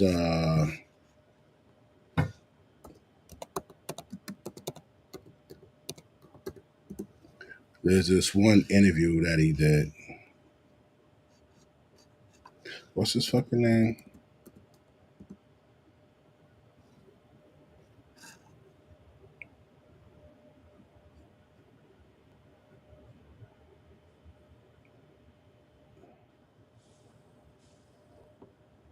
This one. I think you have politicians who don't want to tolerate an institution. First, they want to use it to tinker. And then they also don't want to tolerate an institution that's antithetical to their social experiments. Because the military, I mean, the book lays this out. Of course, like the integration of the military racially was a huge success. It was a huge success. Admission standards, overall standards. I think a huge one is women in combat and quotas. I think the way they pushed that under Obama in a way that had zero to do with efficacy, zero to do with lethality and capability. You don't like women. Zero to do with lethality. So that woman was telling him they're lethal. Nah, that's zero. So he's airing it out right here, but when he got there, he was kind of backtracking, and I want him to just sit comfortably in your position, bro. You know what I'm saying? Women in combat. No. Why not? I love women service members who contribute amazingly because everything about men and women serving together makes the situation more complicated. And complication in combat means casualties are worse. And when you actually go into the hood, again, and I got response, I've got 99% positive response to this. A little bit of pushback. But when you actually break down what they did in the studies to open the door for women in combat, I mean, they just ignored them. So the Marine Corps was the only service that actually tried to fight back and say, and now obviously I'm exempting special operations, which thus far has held the line fairly well. Because if they were lowering the standard to become a Navy SEAL, just to let women inside the Navy SEALs, that's going to change the capabilities and ethos of the Navy SEALs, except for a very small example of some, female super soldier who's capable of doing it. But because of how Washington works, they're going to change the standards. They're going to push for quotas. We have numerous quotes in the book of, no, these standards aren't. See, that's exactly what we were talking about. How the same way they wanted a black female vice president, they changed quotas to make it fit. Changing, they're just evolving. Okay, they're just evolving to meet the needs of today. They're not getting tougher. They're not getting tougher. No, so they're getting lower Take someone like Milley. I mean, he was calling down to individual units to make sure they had female company commanders after they graduated from Ranger School. Like, what's the chairman of the Joint Chiefs doing pushing company command slots for? It's all an agenda. It's all to say, oh, we have this first, or we have this, that. So that's proliferated everywhere. The reason women started getting in combat is because of forward support companies, and they were, we were integrating a lot of the rear echelon activities into BCTs, brigade combat teams, that were now deploying forward as an entity. And so you had women truck drivers or fuel or mechanics on these convoys in Iraq and Afghanistan, and then they'd be ambushed or hit by IEDs, and suddenly now you have women in combat. That's maybe a modern reality in a 360 battlefield. That's different than intentionally saying, we're going to put women into combat roles so they will do the combat jobs of men. Knowing that we've changed the standards in putting them there, which means you've changed the capability of that unit. And if you say you haven't, you're a liar. Because everybody knows between bone density and lung capacity and muscle strength, men and women are just different. And so if you want to, I'm okay with the idea that you maintain the standards where they are for everybody. And if there's some, hard-charging female that meets that standard, great, cool, join the infantry battalion. But that is not what's happened. What has happened is the standards have lowered. Because the general comes by and asks a question. You know what questions are when generals ask questions. They're just a command. Lieutenant or captain or major, why aren't there more women in your unit? That means get some more women in your unit now. And that moves all the way through the training pipeline. And so I'm surprised there hasn't been more blowback on that already in the book, because I'm straight up just saying we should not have women in combat roles. It hasn't made us more effective, hasn't made us more lethal, has made fighting more complicated. Most of them actually are, a lot of them are pushed, I shouldn't say most, but many are pushed into a combat track because they're so highly capable. But if they had their first choice, it probably wouldn't be that. An 11 series job, armor or infantry. So, I mean, the Marine Corps did the study, and integrated units, meaning male, female, did drastically worse than all-male units. And Ray Mabus, who was the Secretary of the Navy in 2015, said, oh, fuck. Drastically worse than the males in the units. That's crazy. I mean, the Marine Corps did the study, and integrated units, meaning male, female, did drastically worse than all-male units. And Ray Mabus, who was the Secretary of the Navy in 2015, said, oh, fuck your study. We're doing it. Because that's what the Obama administration wanted. And everything else changed. So I'm not saying that was the only point, but and I don't know if that'll ever change. I mean, imagine the demagoguery that would come on in Washington, D.C. if you're actually making the case for, we should scale back women. So this sound, huh? I can't hear you. Oh, no? You couldn't hear it? Nah, the sound messed up. Oh shit. Sound like, what I'm saying, like I'm on laughing gas. Sound like one of the little rascals. Oh, okay. Hold on. Let me see something. Tell me how it sounds now. The chipmunks, not the little rascals, sound like the chipmunks. Yeah, I what you call it, sped it up. What you call it, sped up. I had sped up the speed. I'm gonna put it back on normal. All right, let me see. Can't hear nothing now. Oh, hold on. Can you hear me? Oh shit. All right, yo, can you hear me now? Yep, I can hear you now, but still sound like we still sound like the chipmunks. Shit. What the fuck? Did it? So this just started to happen? You sound like Simon. Who, me? Yep. What the? You remember the chipmunks? You remember the chipmunks? Oh shit. That means something.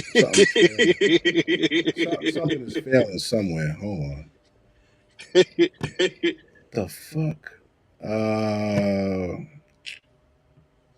right, hold on. Let me refresh this. Hold on. All right.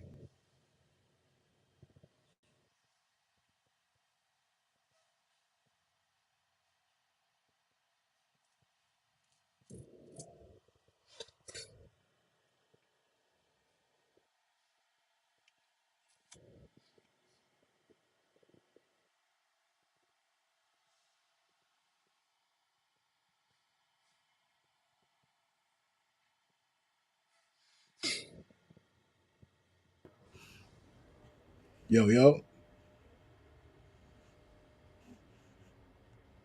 Sounds like yeah, we back. You back? All right, cool. Yeah. Cool. All right, cool. All right, let me see. Oh shit, hold on, bring it up. That video, you might want to start that video back at the beginning.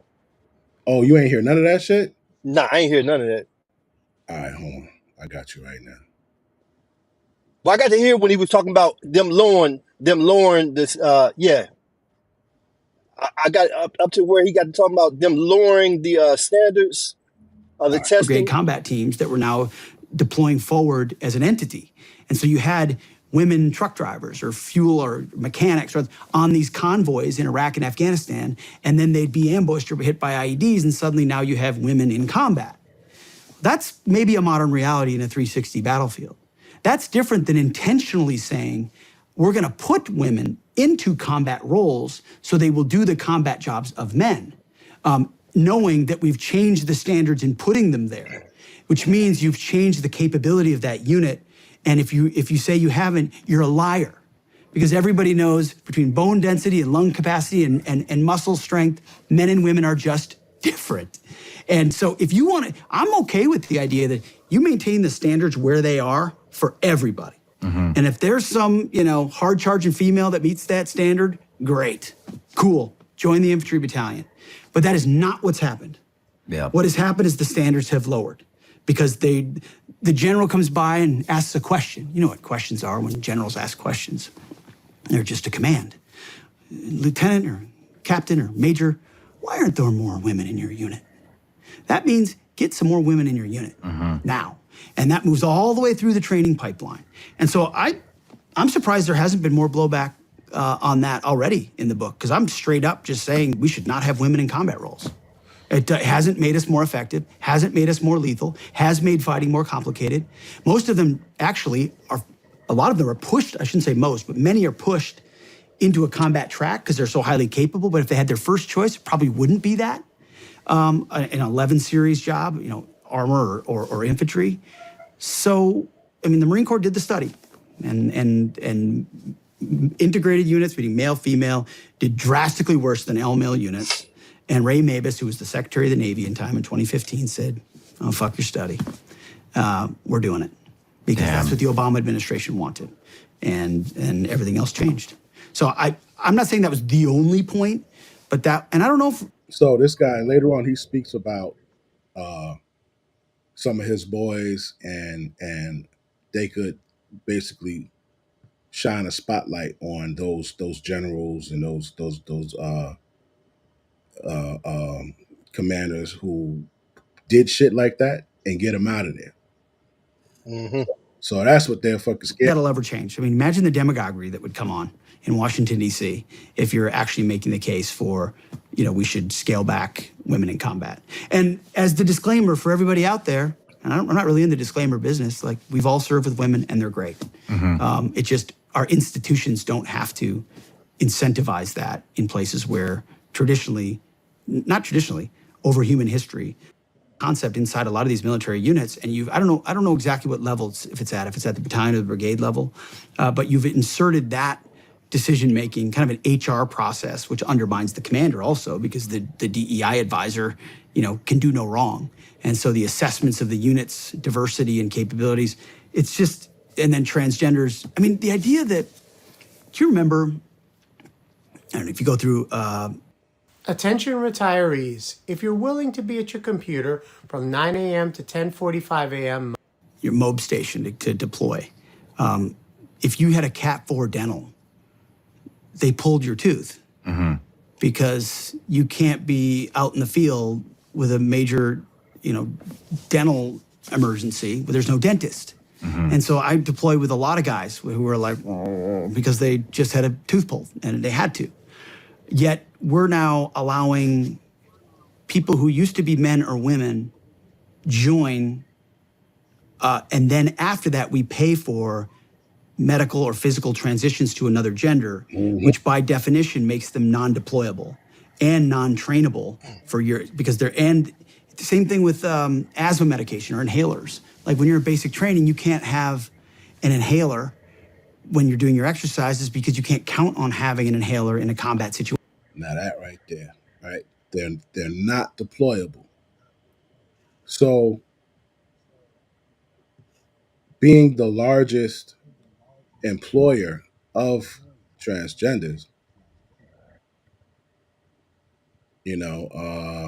that's bad, bro. So here we got one example. I don't understand why, like when I say why would you want to be in the military, right? Like if you're super feminine, why would you want to come into our military? Who wants this person defending you? And there you have it, folks. It's 10 months waiting for this paperwork from the Army, and I am finally starting my journey. Hey, y'all. So today I'm going to make a video showing how I cope with gender dysphoria while in uniform. I was an active duty Army brat, and all I wanted to do growing up was be part of the military and serve my country and be part of something bigger. Well, congratulations, Captain Weisbell. You are welcome to the party. Fortunately, as you may have seen, the directive from the DoD is these type of people aren't deployable indefinitely. Don't have to meet PT standards. Now this, I believe, I pulled up. I just want to show that shit on the screen. It's just, they need to go back to the first DSMR. CE. Not DSMR, the DSM. Memorandum.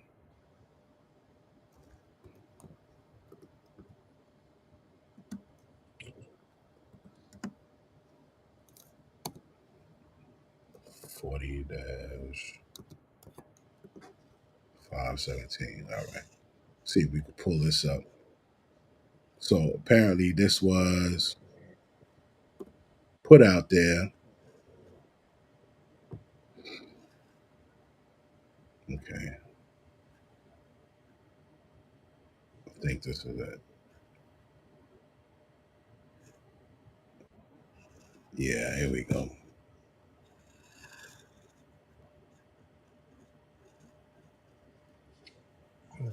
All right, so oh shit, where's my screen at?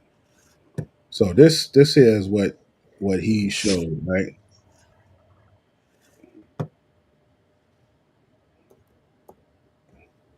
All right, manpower.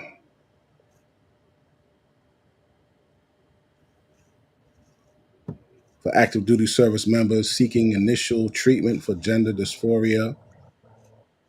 This is under number 1. Diagnosis of gender dysphoria must be established by privilege, right? So I think this is telling them what they have to do, and it says it has to be any service member whom Defense Enrollment Eligibility Reporting System has recorded a gender change, or who is in process of obtaining such a change, must have ongoing plan to address needed medical care, including follow-up of hormonal treatment and any appropriate health screening.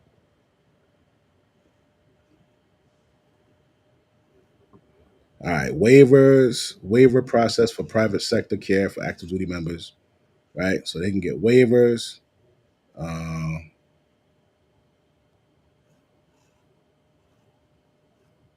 Yeah, this shit is just crazy.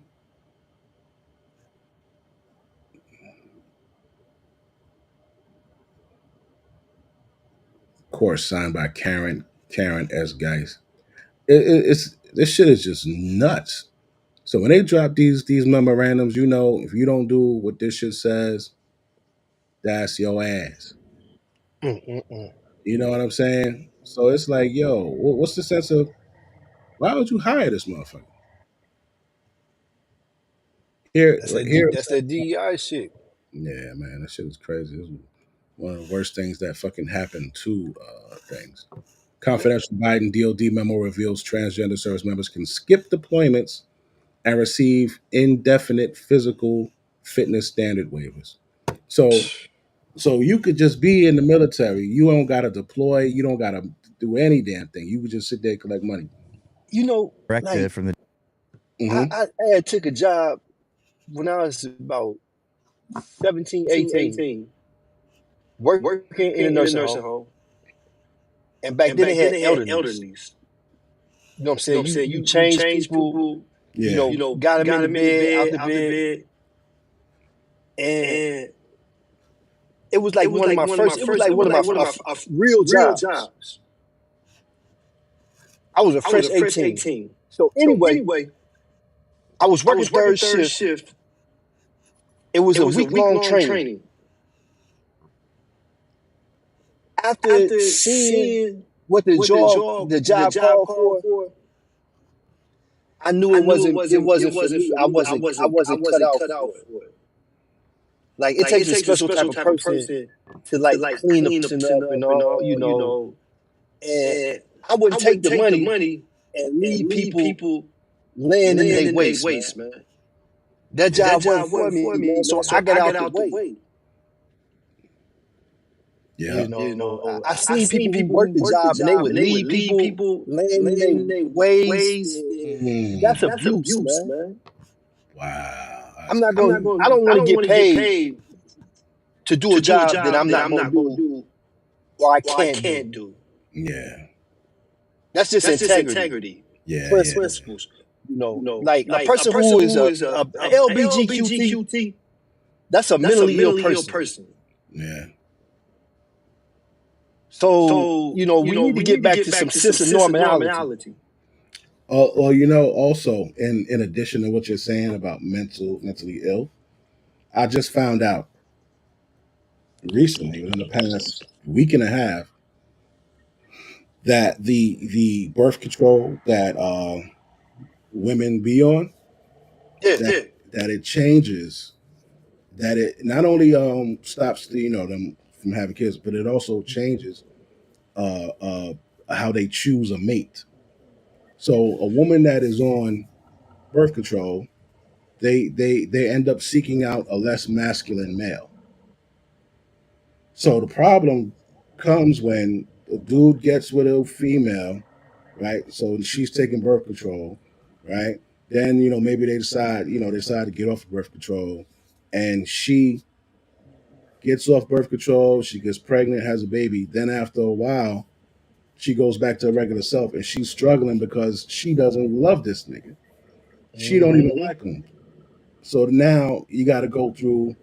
Now you got a damn baby mama, or you know what I'm saying. And I had to look it up, and I found the documentation on it. It's true. Yeah, it's a chemical. You on a drug. So these chicks getting with dudes. Then when they stop taking their birth control, they end up that ain't even really the don't type even of like it. Once they sober up. Yeah, once they sober up, they're like, I don't know what I saw in him. You ever hear him say, I don't know what I saw in him? When I got with him, he was different. Nah, when you got with him, you was different. That pharmaceutical company, man. That shit is crazy. I just found that shit out. I'm just like, yo, how could you even? And then how come nobody knows about this? They'll tell them about other side effects. Oh, you'll put on weight, but they don't tell them, yo, listen, you might not. You won't be attracted to the type of guy that you normally are. Like, how the hell does that happen? And then she ain't gonna be the same person that she was. Nah. When she was under the influence. shit is crazy. They got these motherfuckers in here. So hopefully they'll stop this. And we can just get back to a more masculine environment. while in uniform. Man, So I saw this private. Maybe they took it's their an name attack. tapes off because they're smart. But I didn't know what the person was. I go, I don't know. Is it a man or a female? Whatever, right? Gender dysphoria in uniform. Is that a thing? I guess it is, right? If you don't know, when you're an active duty soldier who is transitioning genders, you have to go by standards That's a that align man. with your gender and CAC and DEERS until that is changed. This means How do you know when it's changed? Let's say you don't get the bottom surgery. When has it changed exactly? Who sets that standard? Again, the links below to the DoD memo that says people of this nature have a permanent exemption from PT standards, permanent non-deployability. Of course, they'll be in the pool for promotions, right? because my gender is a male in CAC and DEERS, I cannot present as a female in uniform. I have a few ways that I find help me cope with my gender dysphoria while on duty, and I'd like. Okay, so even though he's transitioning, and he's not fully done yet, he has to present himself as what As a he's male. right. And the dysphoria comes, so he's saying that's hurting him.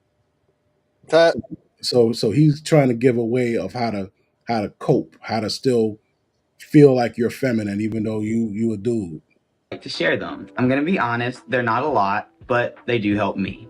The first thing I do is wear clear nail polish. According to regulation, men are allowed to wear clear nail polish while on duty. When I'm in uniform, That's a regulation needs to disappear immediately.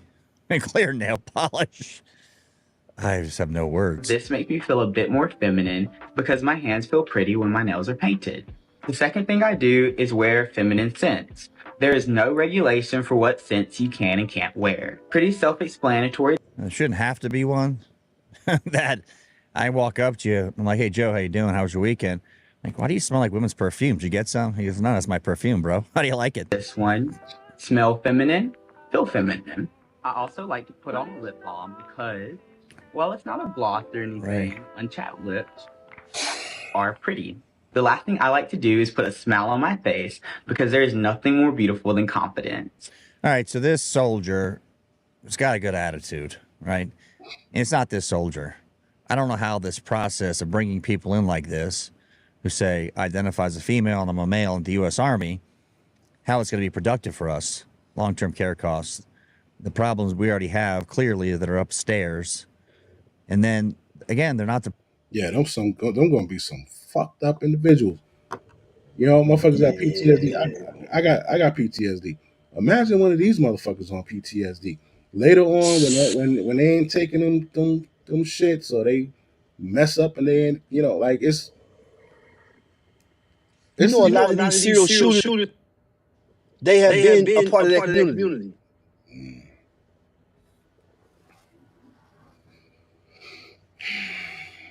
Like this is mental illness, man.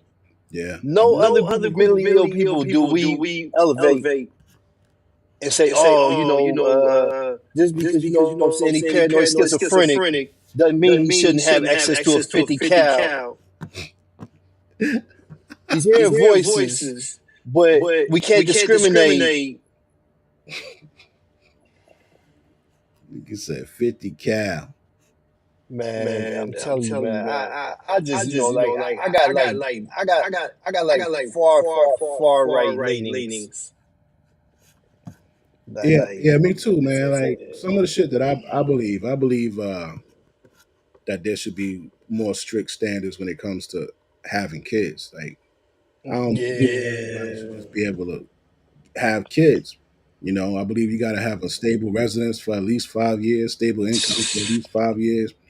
Before you have a kid, you gotta meet a certain salary requirement.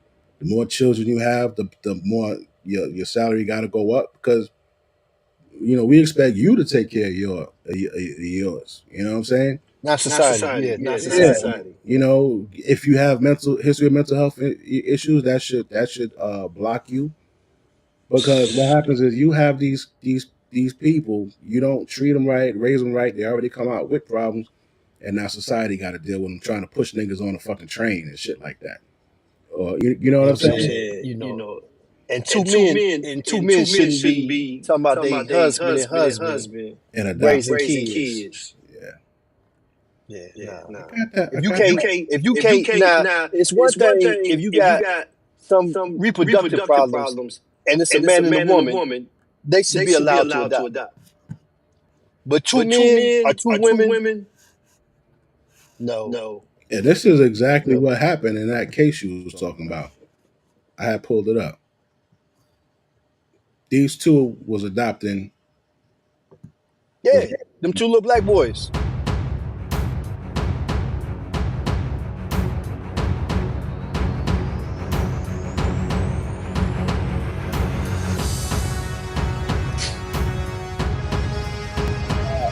That's cool. I pulled it up. But like you said, what happens to the kids?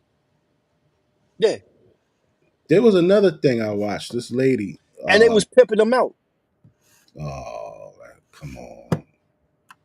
Wow. Yeah.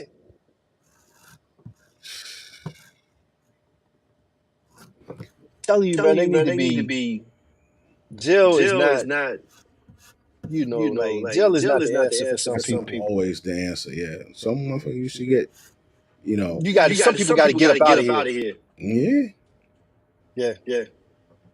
Like quick, not where you sitting around and being taken care of for 25, 30 years. Like, as soon as, you know what I'm saying, we got enough evidence and it's established, and you know what I'm saying, like that Russian soldier did to that Ukrainian. Yeah, that shit was Get him up out of here, man. Get him up out of here, man. Oh, I don't even mean to laugh at that shit, but that was the real. That was the realest shit I was allowed to show on here, man. That motherfucker. Yeah. He did him dirty, bro. They was, but you know what I'm saying, Ukrainian soldier, he did it to himself. But they being forced to go out there. I don't think he was forced. That motherfucker was talking hella shit when they started fighting. Well, he got what he had coming. Yeah, he was talking hella shit. Yeah, he got what he had coming. We're tired of you and get out of our country. And that motherfucker just. But then again, they so under that propaganda. The only reason that war going on is because, you know what I'm saying, the defense contractors of the United States are making hella money off the U.S. taxpayers who are being forced to pay for a foreign war. You know what? There's a scene, there's a part, I want to see if I could find it, where he was talking about the people he was going to put together to get these motherfuckers out of there. And then let's say a Democrat gets in right after that. Do you think we're just going to bat this issue back and forth? Or Probably. Do you think it needs to fall hard so that everybody learns the lesson? If you do this, this is what happens. We've seen it. Mm-hmm. Recruiting's gone, retention's gone. Like, this is what happens. I think what falling hard looks like, and I wish this in no way, and I hope it never happens, falling hard will be when the American people have this gigantic assumption about the capability of our military, and when we have a moment where it's laid bare before us, that it's become a hollow structure of itself. That, name your historical example, but somewhere around the globe where we are expected to overperform, where our military tragically underperforms. And there's a collective sense that our collective defense is not what it was. And people start looking around and asking why. And then you start to get... That's what happened with the LA fires. Mm-hmm. The DEI and all of that shit. We paying this. How you pay a motherfucker $7? I still can't get over this $750. More money than the president. More money than how much he get paid? Like $350,000. Bro. You start to address training for shortfalls and standard shortfalls and all the other by how we're not as capable as people thought. Now, I'm not talking about that, Iran has that, China has that. And so I think if I was them, what I would do is I would put in the scenario I would war game it and see what the probability is that we're going to come out on top, be attack or a threat of being under attack. I don't see the people that are into the wokeness joining the military. That's why that's why the retentions or the recruiting's so bad, because it's not working. Like, what is the percentage of people that are actual trans people? Oh, it's very, very small. It's like point something percent, correct? Correct. So I don't see them joining. I don't think we're going to see a bunch of Latin Americans joining. I mean, they could have joined. They don't believe in what we're doing either. They want to come here for opportunity, right? But they don't believe in what we're doing. I mean, they could join the cartel's army. They could join the Sinaloa cartel's army. That's a straight military, and probably get paid just as much as they are here. It's not like you're going to make a lot of money as a E1 in the army. No, you don't. No, I mean, a staggeringly low amount of money, to your point. And so how would they replenish? They would have to rid themselves of the shit that's keeping people out. Correct. And that's why I think it's our only way out is, and that's why I do think we're at an existential moment. I'm not trying to be hyperbolic here when it comes to the DOD. I think we're at a shit or get off the pot moment. Yeah. We are at a tipping point for total institutional corruption. And Trump has a chance to reverse that when he wins. Because what the military did, I didn't finish the thought on that, is they committed a Bud Light. Like in search of a non-traditional constituency, they offended their core constituency. So there aren't enough lesbians in San Francisco to man the 82nd Airborne. Mm-hmm. And in trying to cater to that, they lost the boys from Tennessee and Kentucky and Oklahoma. The traditional dudes who did it because they loved their country, or they wanted the adventure, or they, wanted to try tough things, or they need an up and out of their community, whatever it is. They're like, if I wanted to do the woke crap, I could go to the local community college or local college. I don't need it here. Mm-hmm. I think that could change quicker than we think. And I'm not saying people will rush to recruiting stations, but if you bring in a commander-in-chief that the rank and file Americans respect, and then you speak to their patriotism and their love of country, and then you say, we've removed this person, this person, this person. We're putting serious people in that have the best interest of the institution and of your son or daughter who's a warfighter in mind. And then we're going to create commercials that make you actually feel like you're going to be a part of something real, fund it properly, do it properly.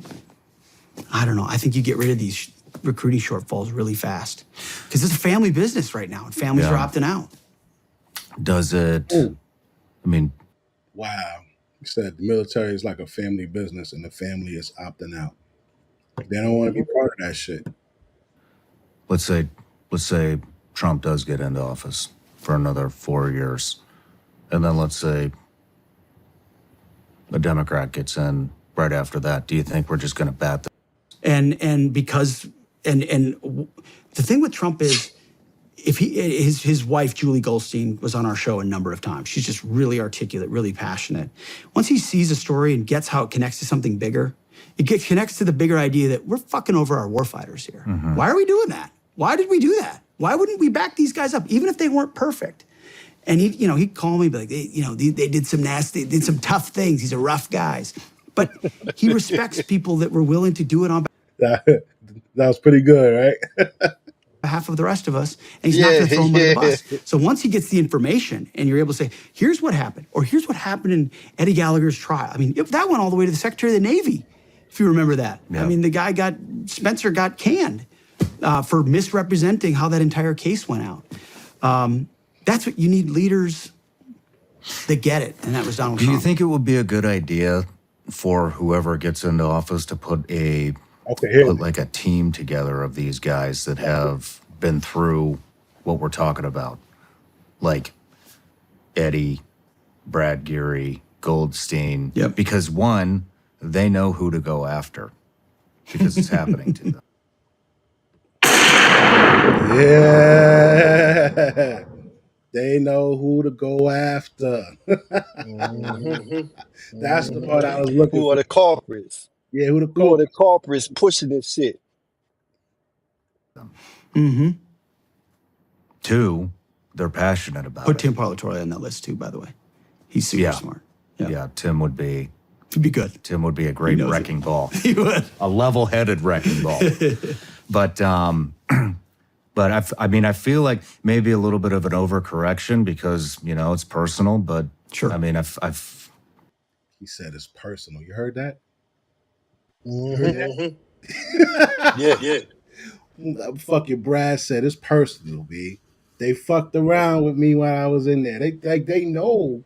And them motherfuckers is how Biggie said, shaking in their boots, invisible bullies like the gooch. Yeah, them niggas are shaking now, man. They say, oh, these motherfuckers. So they trying any and everything to stop this motherfucker, but he handled it well, and I think he gonna get in. I feel like that would be a They great thought with start. the media, yes, they was gonna be able to keep Trump out with the legal lawfare, with the media. They thought they was gonna be able to you know what I'm saying, blackball him. Yeah.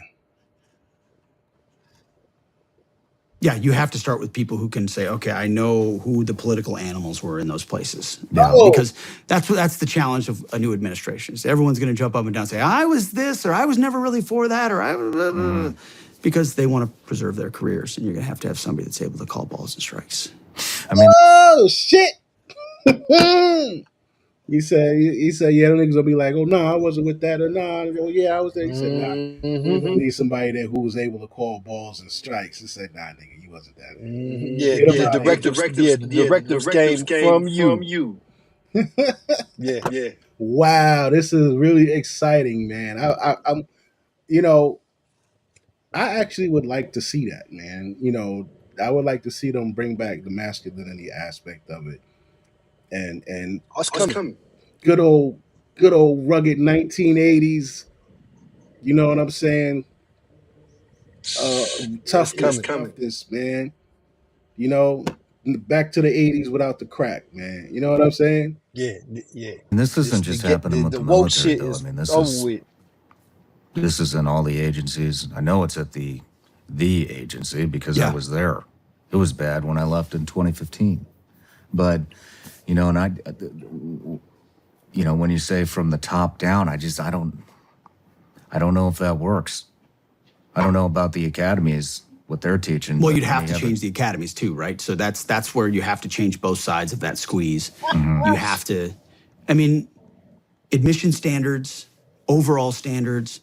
I think a huge one is women in combat and quotas. I think the way they pushed that under Obama in a way that had zero to do with efficacy, zero to. And crazy part is he's talking about women in combat. He's not talking about women solely in the military. He's talking about when you want to pick up a gun and stand in a line of dudes. And you know, like SEAL Team 6 wouldn't have been able to do what they did if they had two, 3 females on the fucking team, bro. Like, come on, like this shit is rough. You know what I'm saying? And like you said, a lot of dudes have a difficult time getting through this shit. So when they let the females get in there, they kept giving them chance after chance after chance after fucking chance, and they still couldn't get it done. So why would who's the genius that's putting America on the fucking in jeopardy like that? You know what I'm saying? Working, you know what I'm saying? He's working with the Bilderbergers.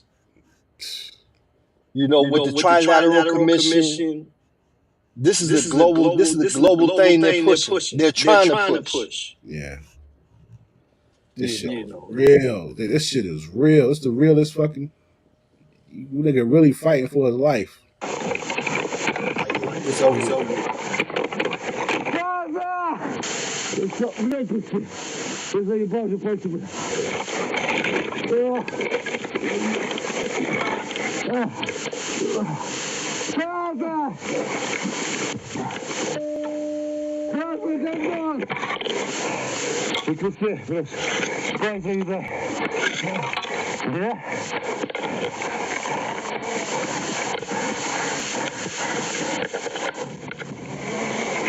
Oh shit, yeah, my bad.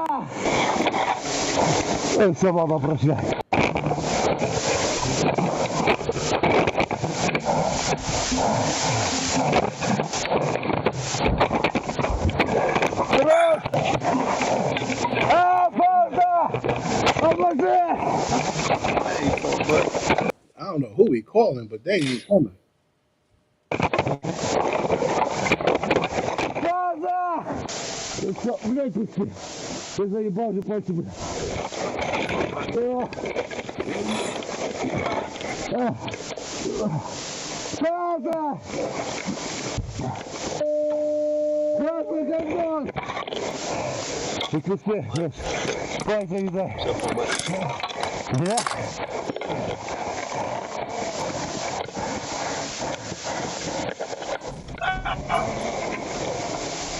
No audio.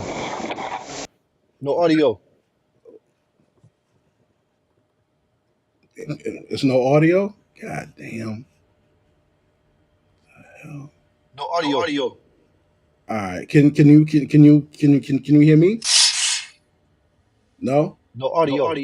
Oh shit. All right. Hold on. Hold on. I'm gonna refresh it. Hold on.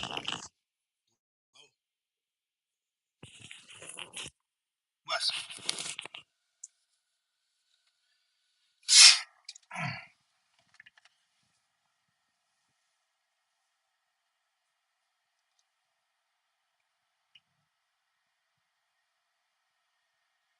Hello?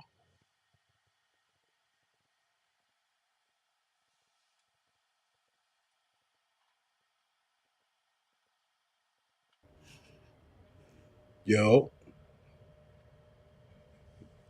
Can you hear me? Yo, Poop. Can you hear me? Oh fuck.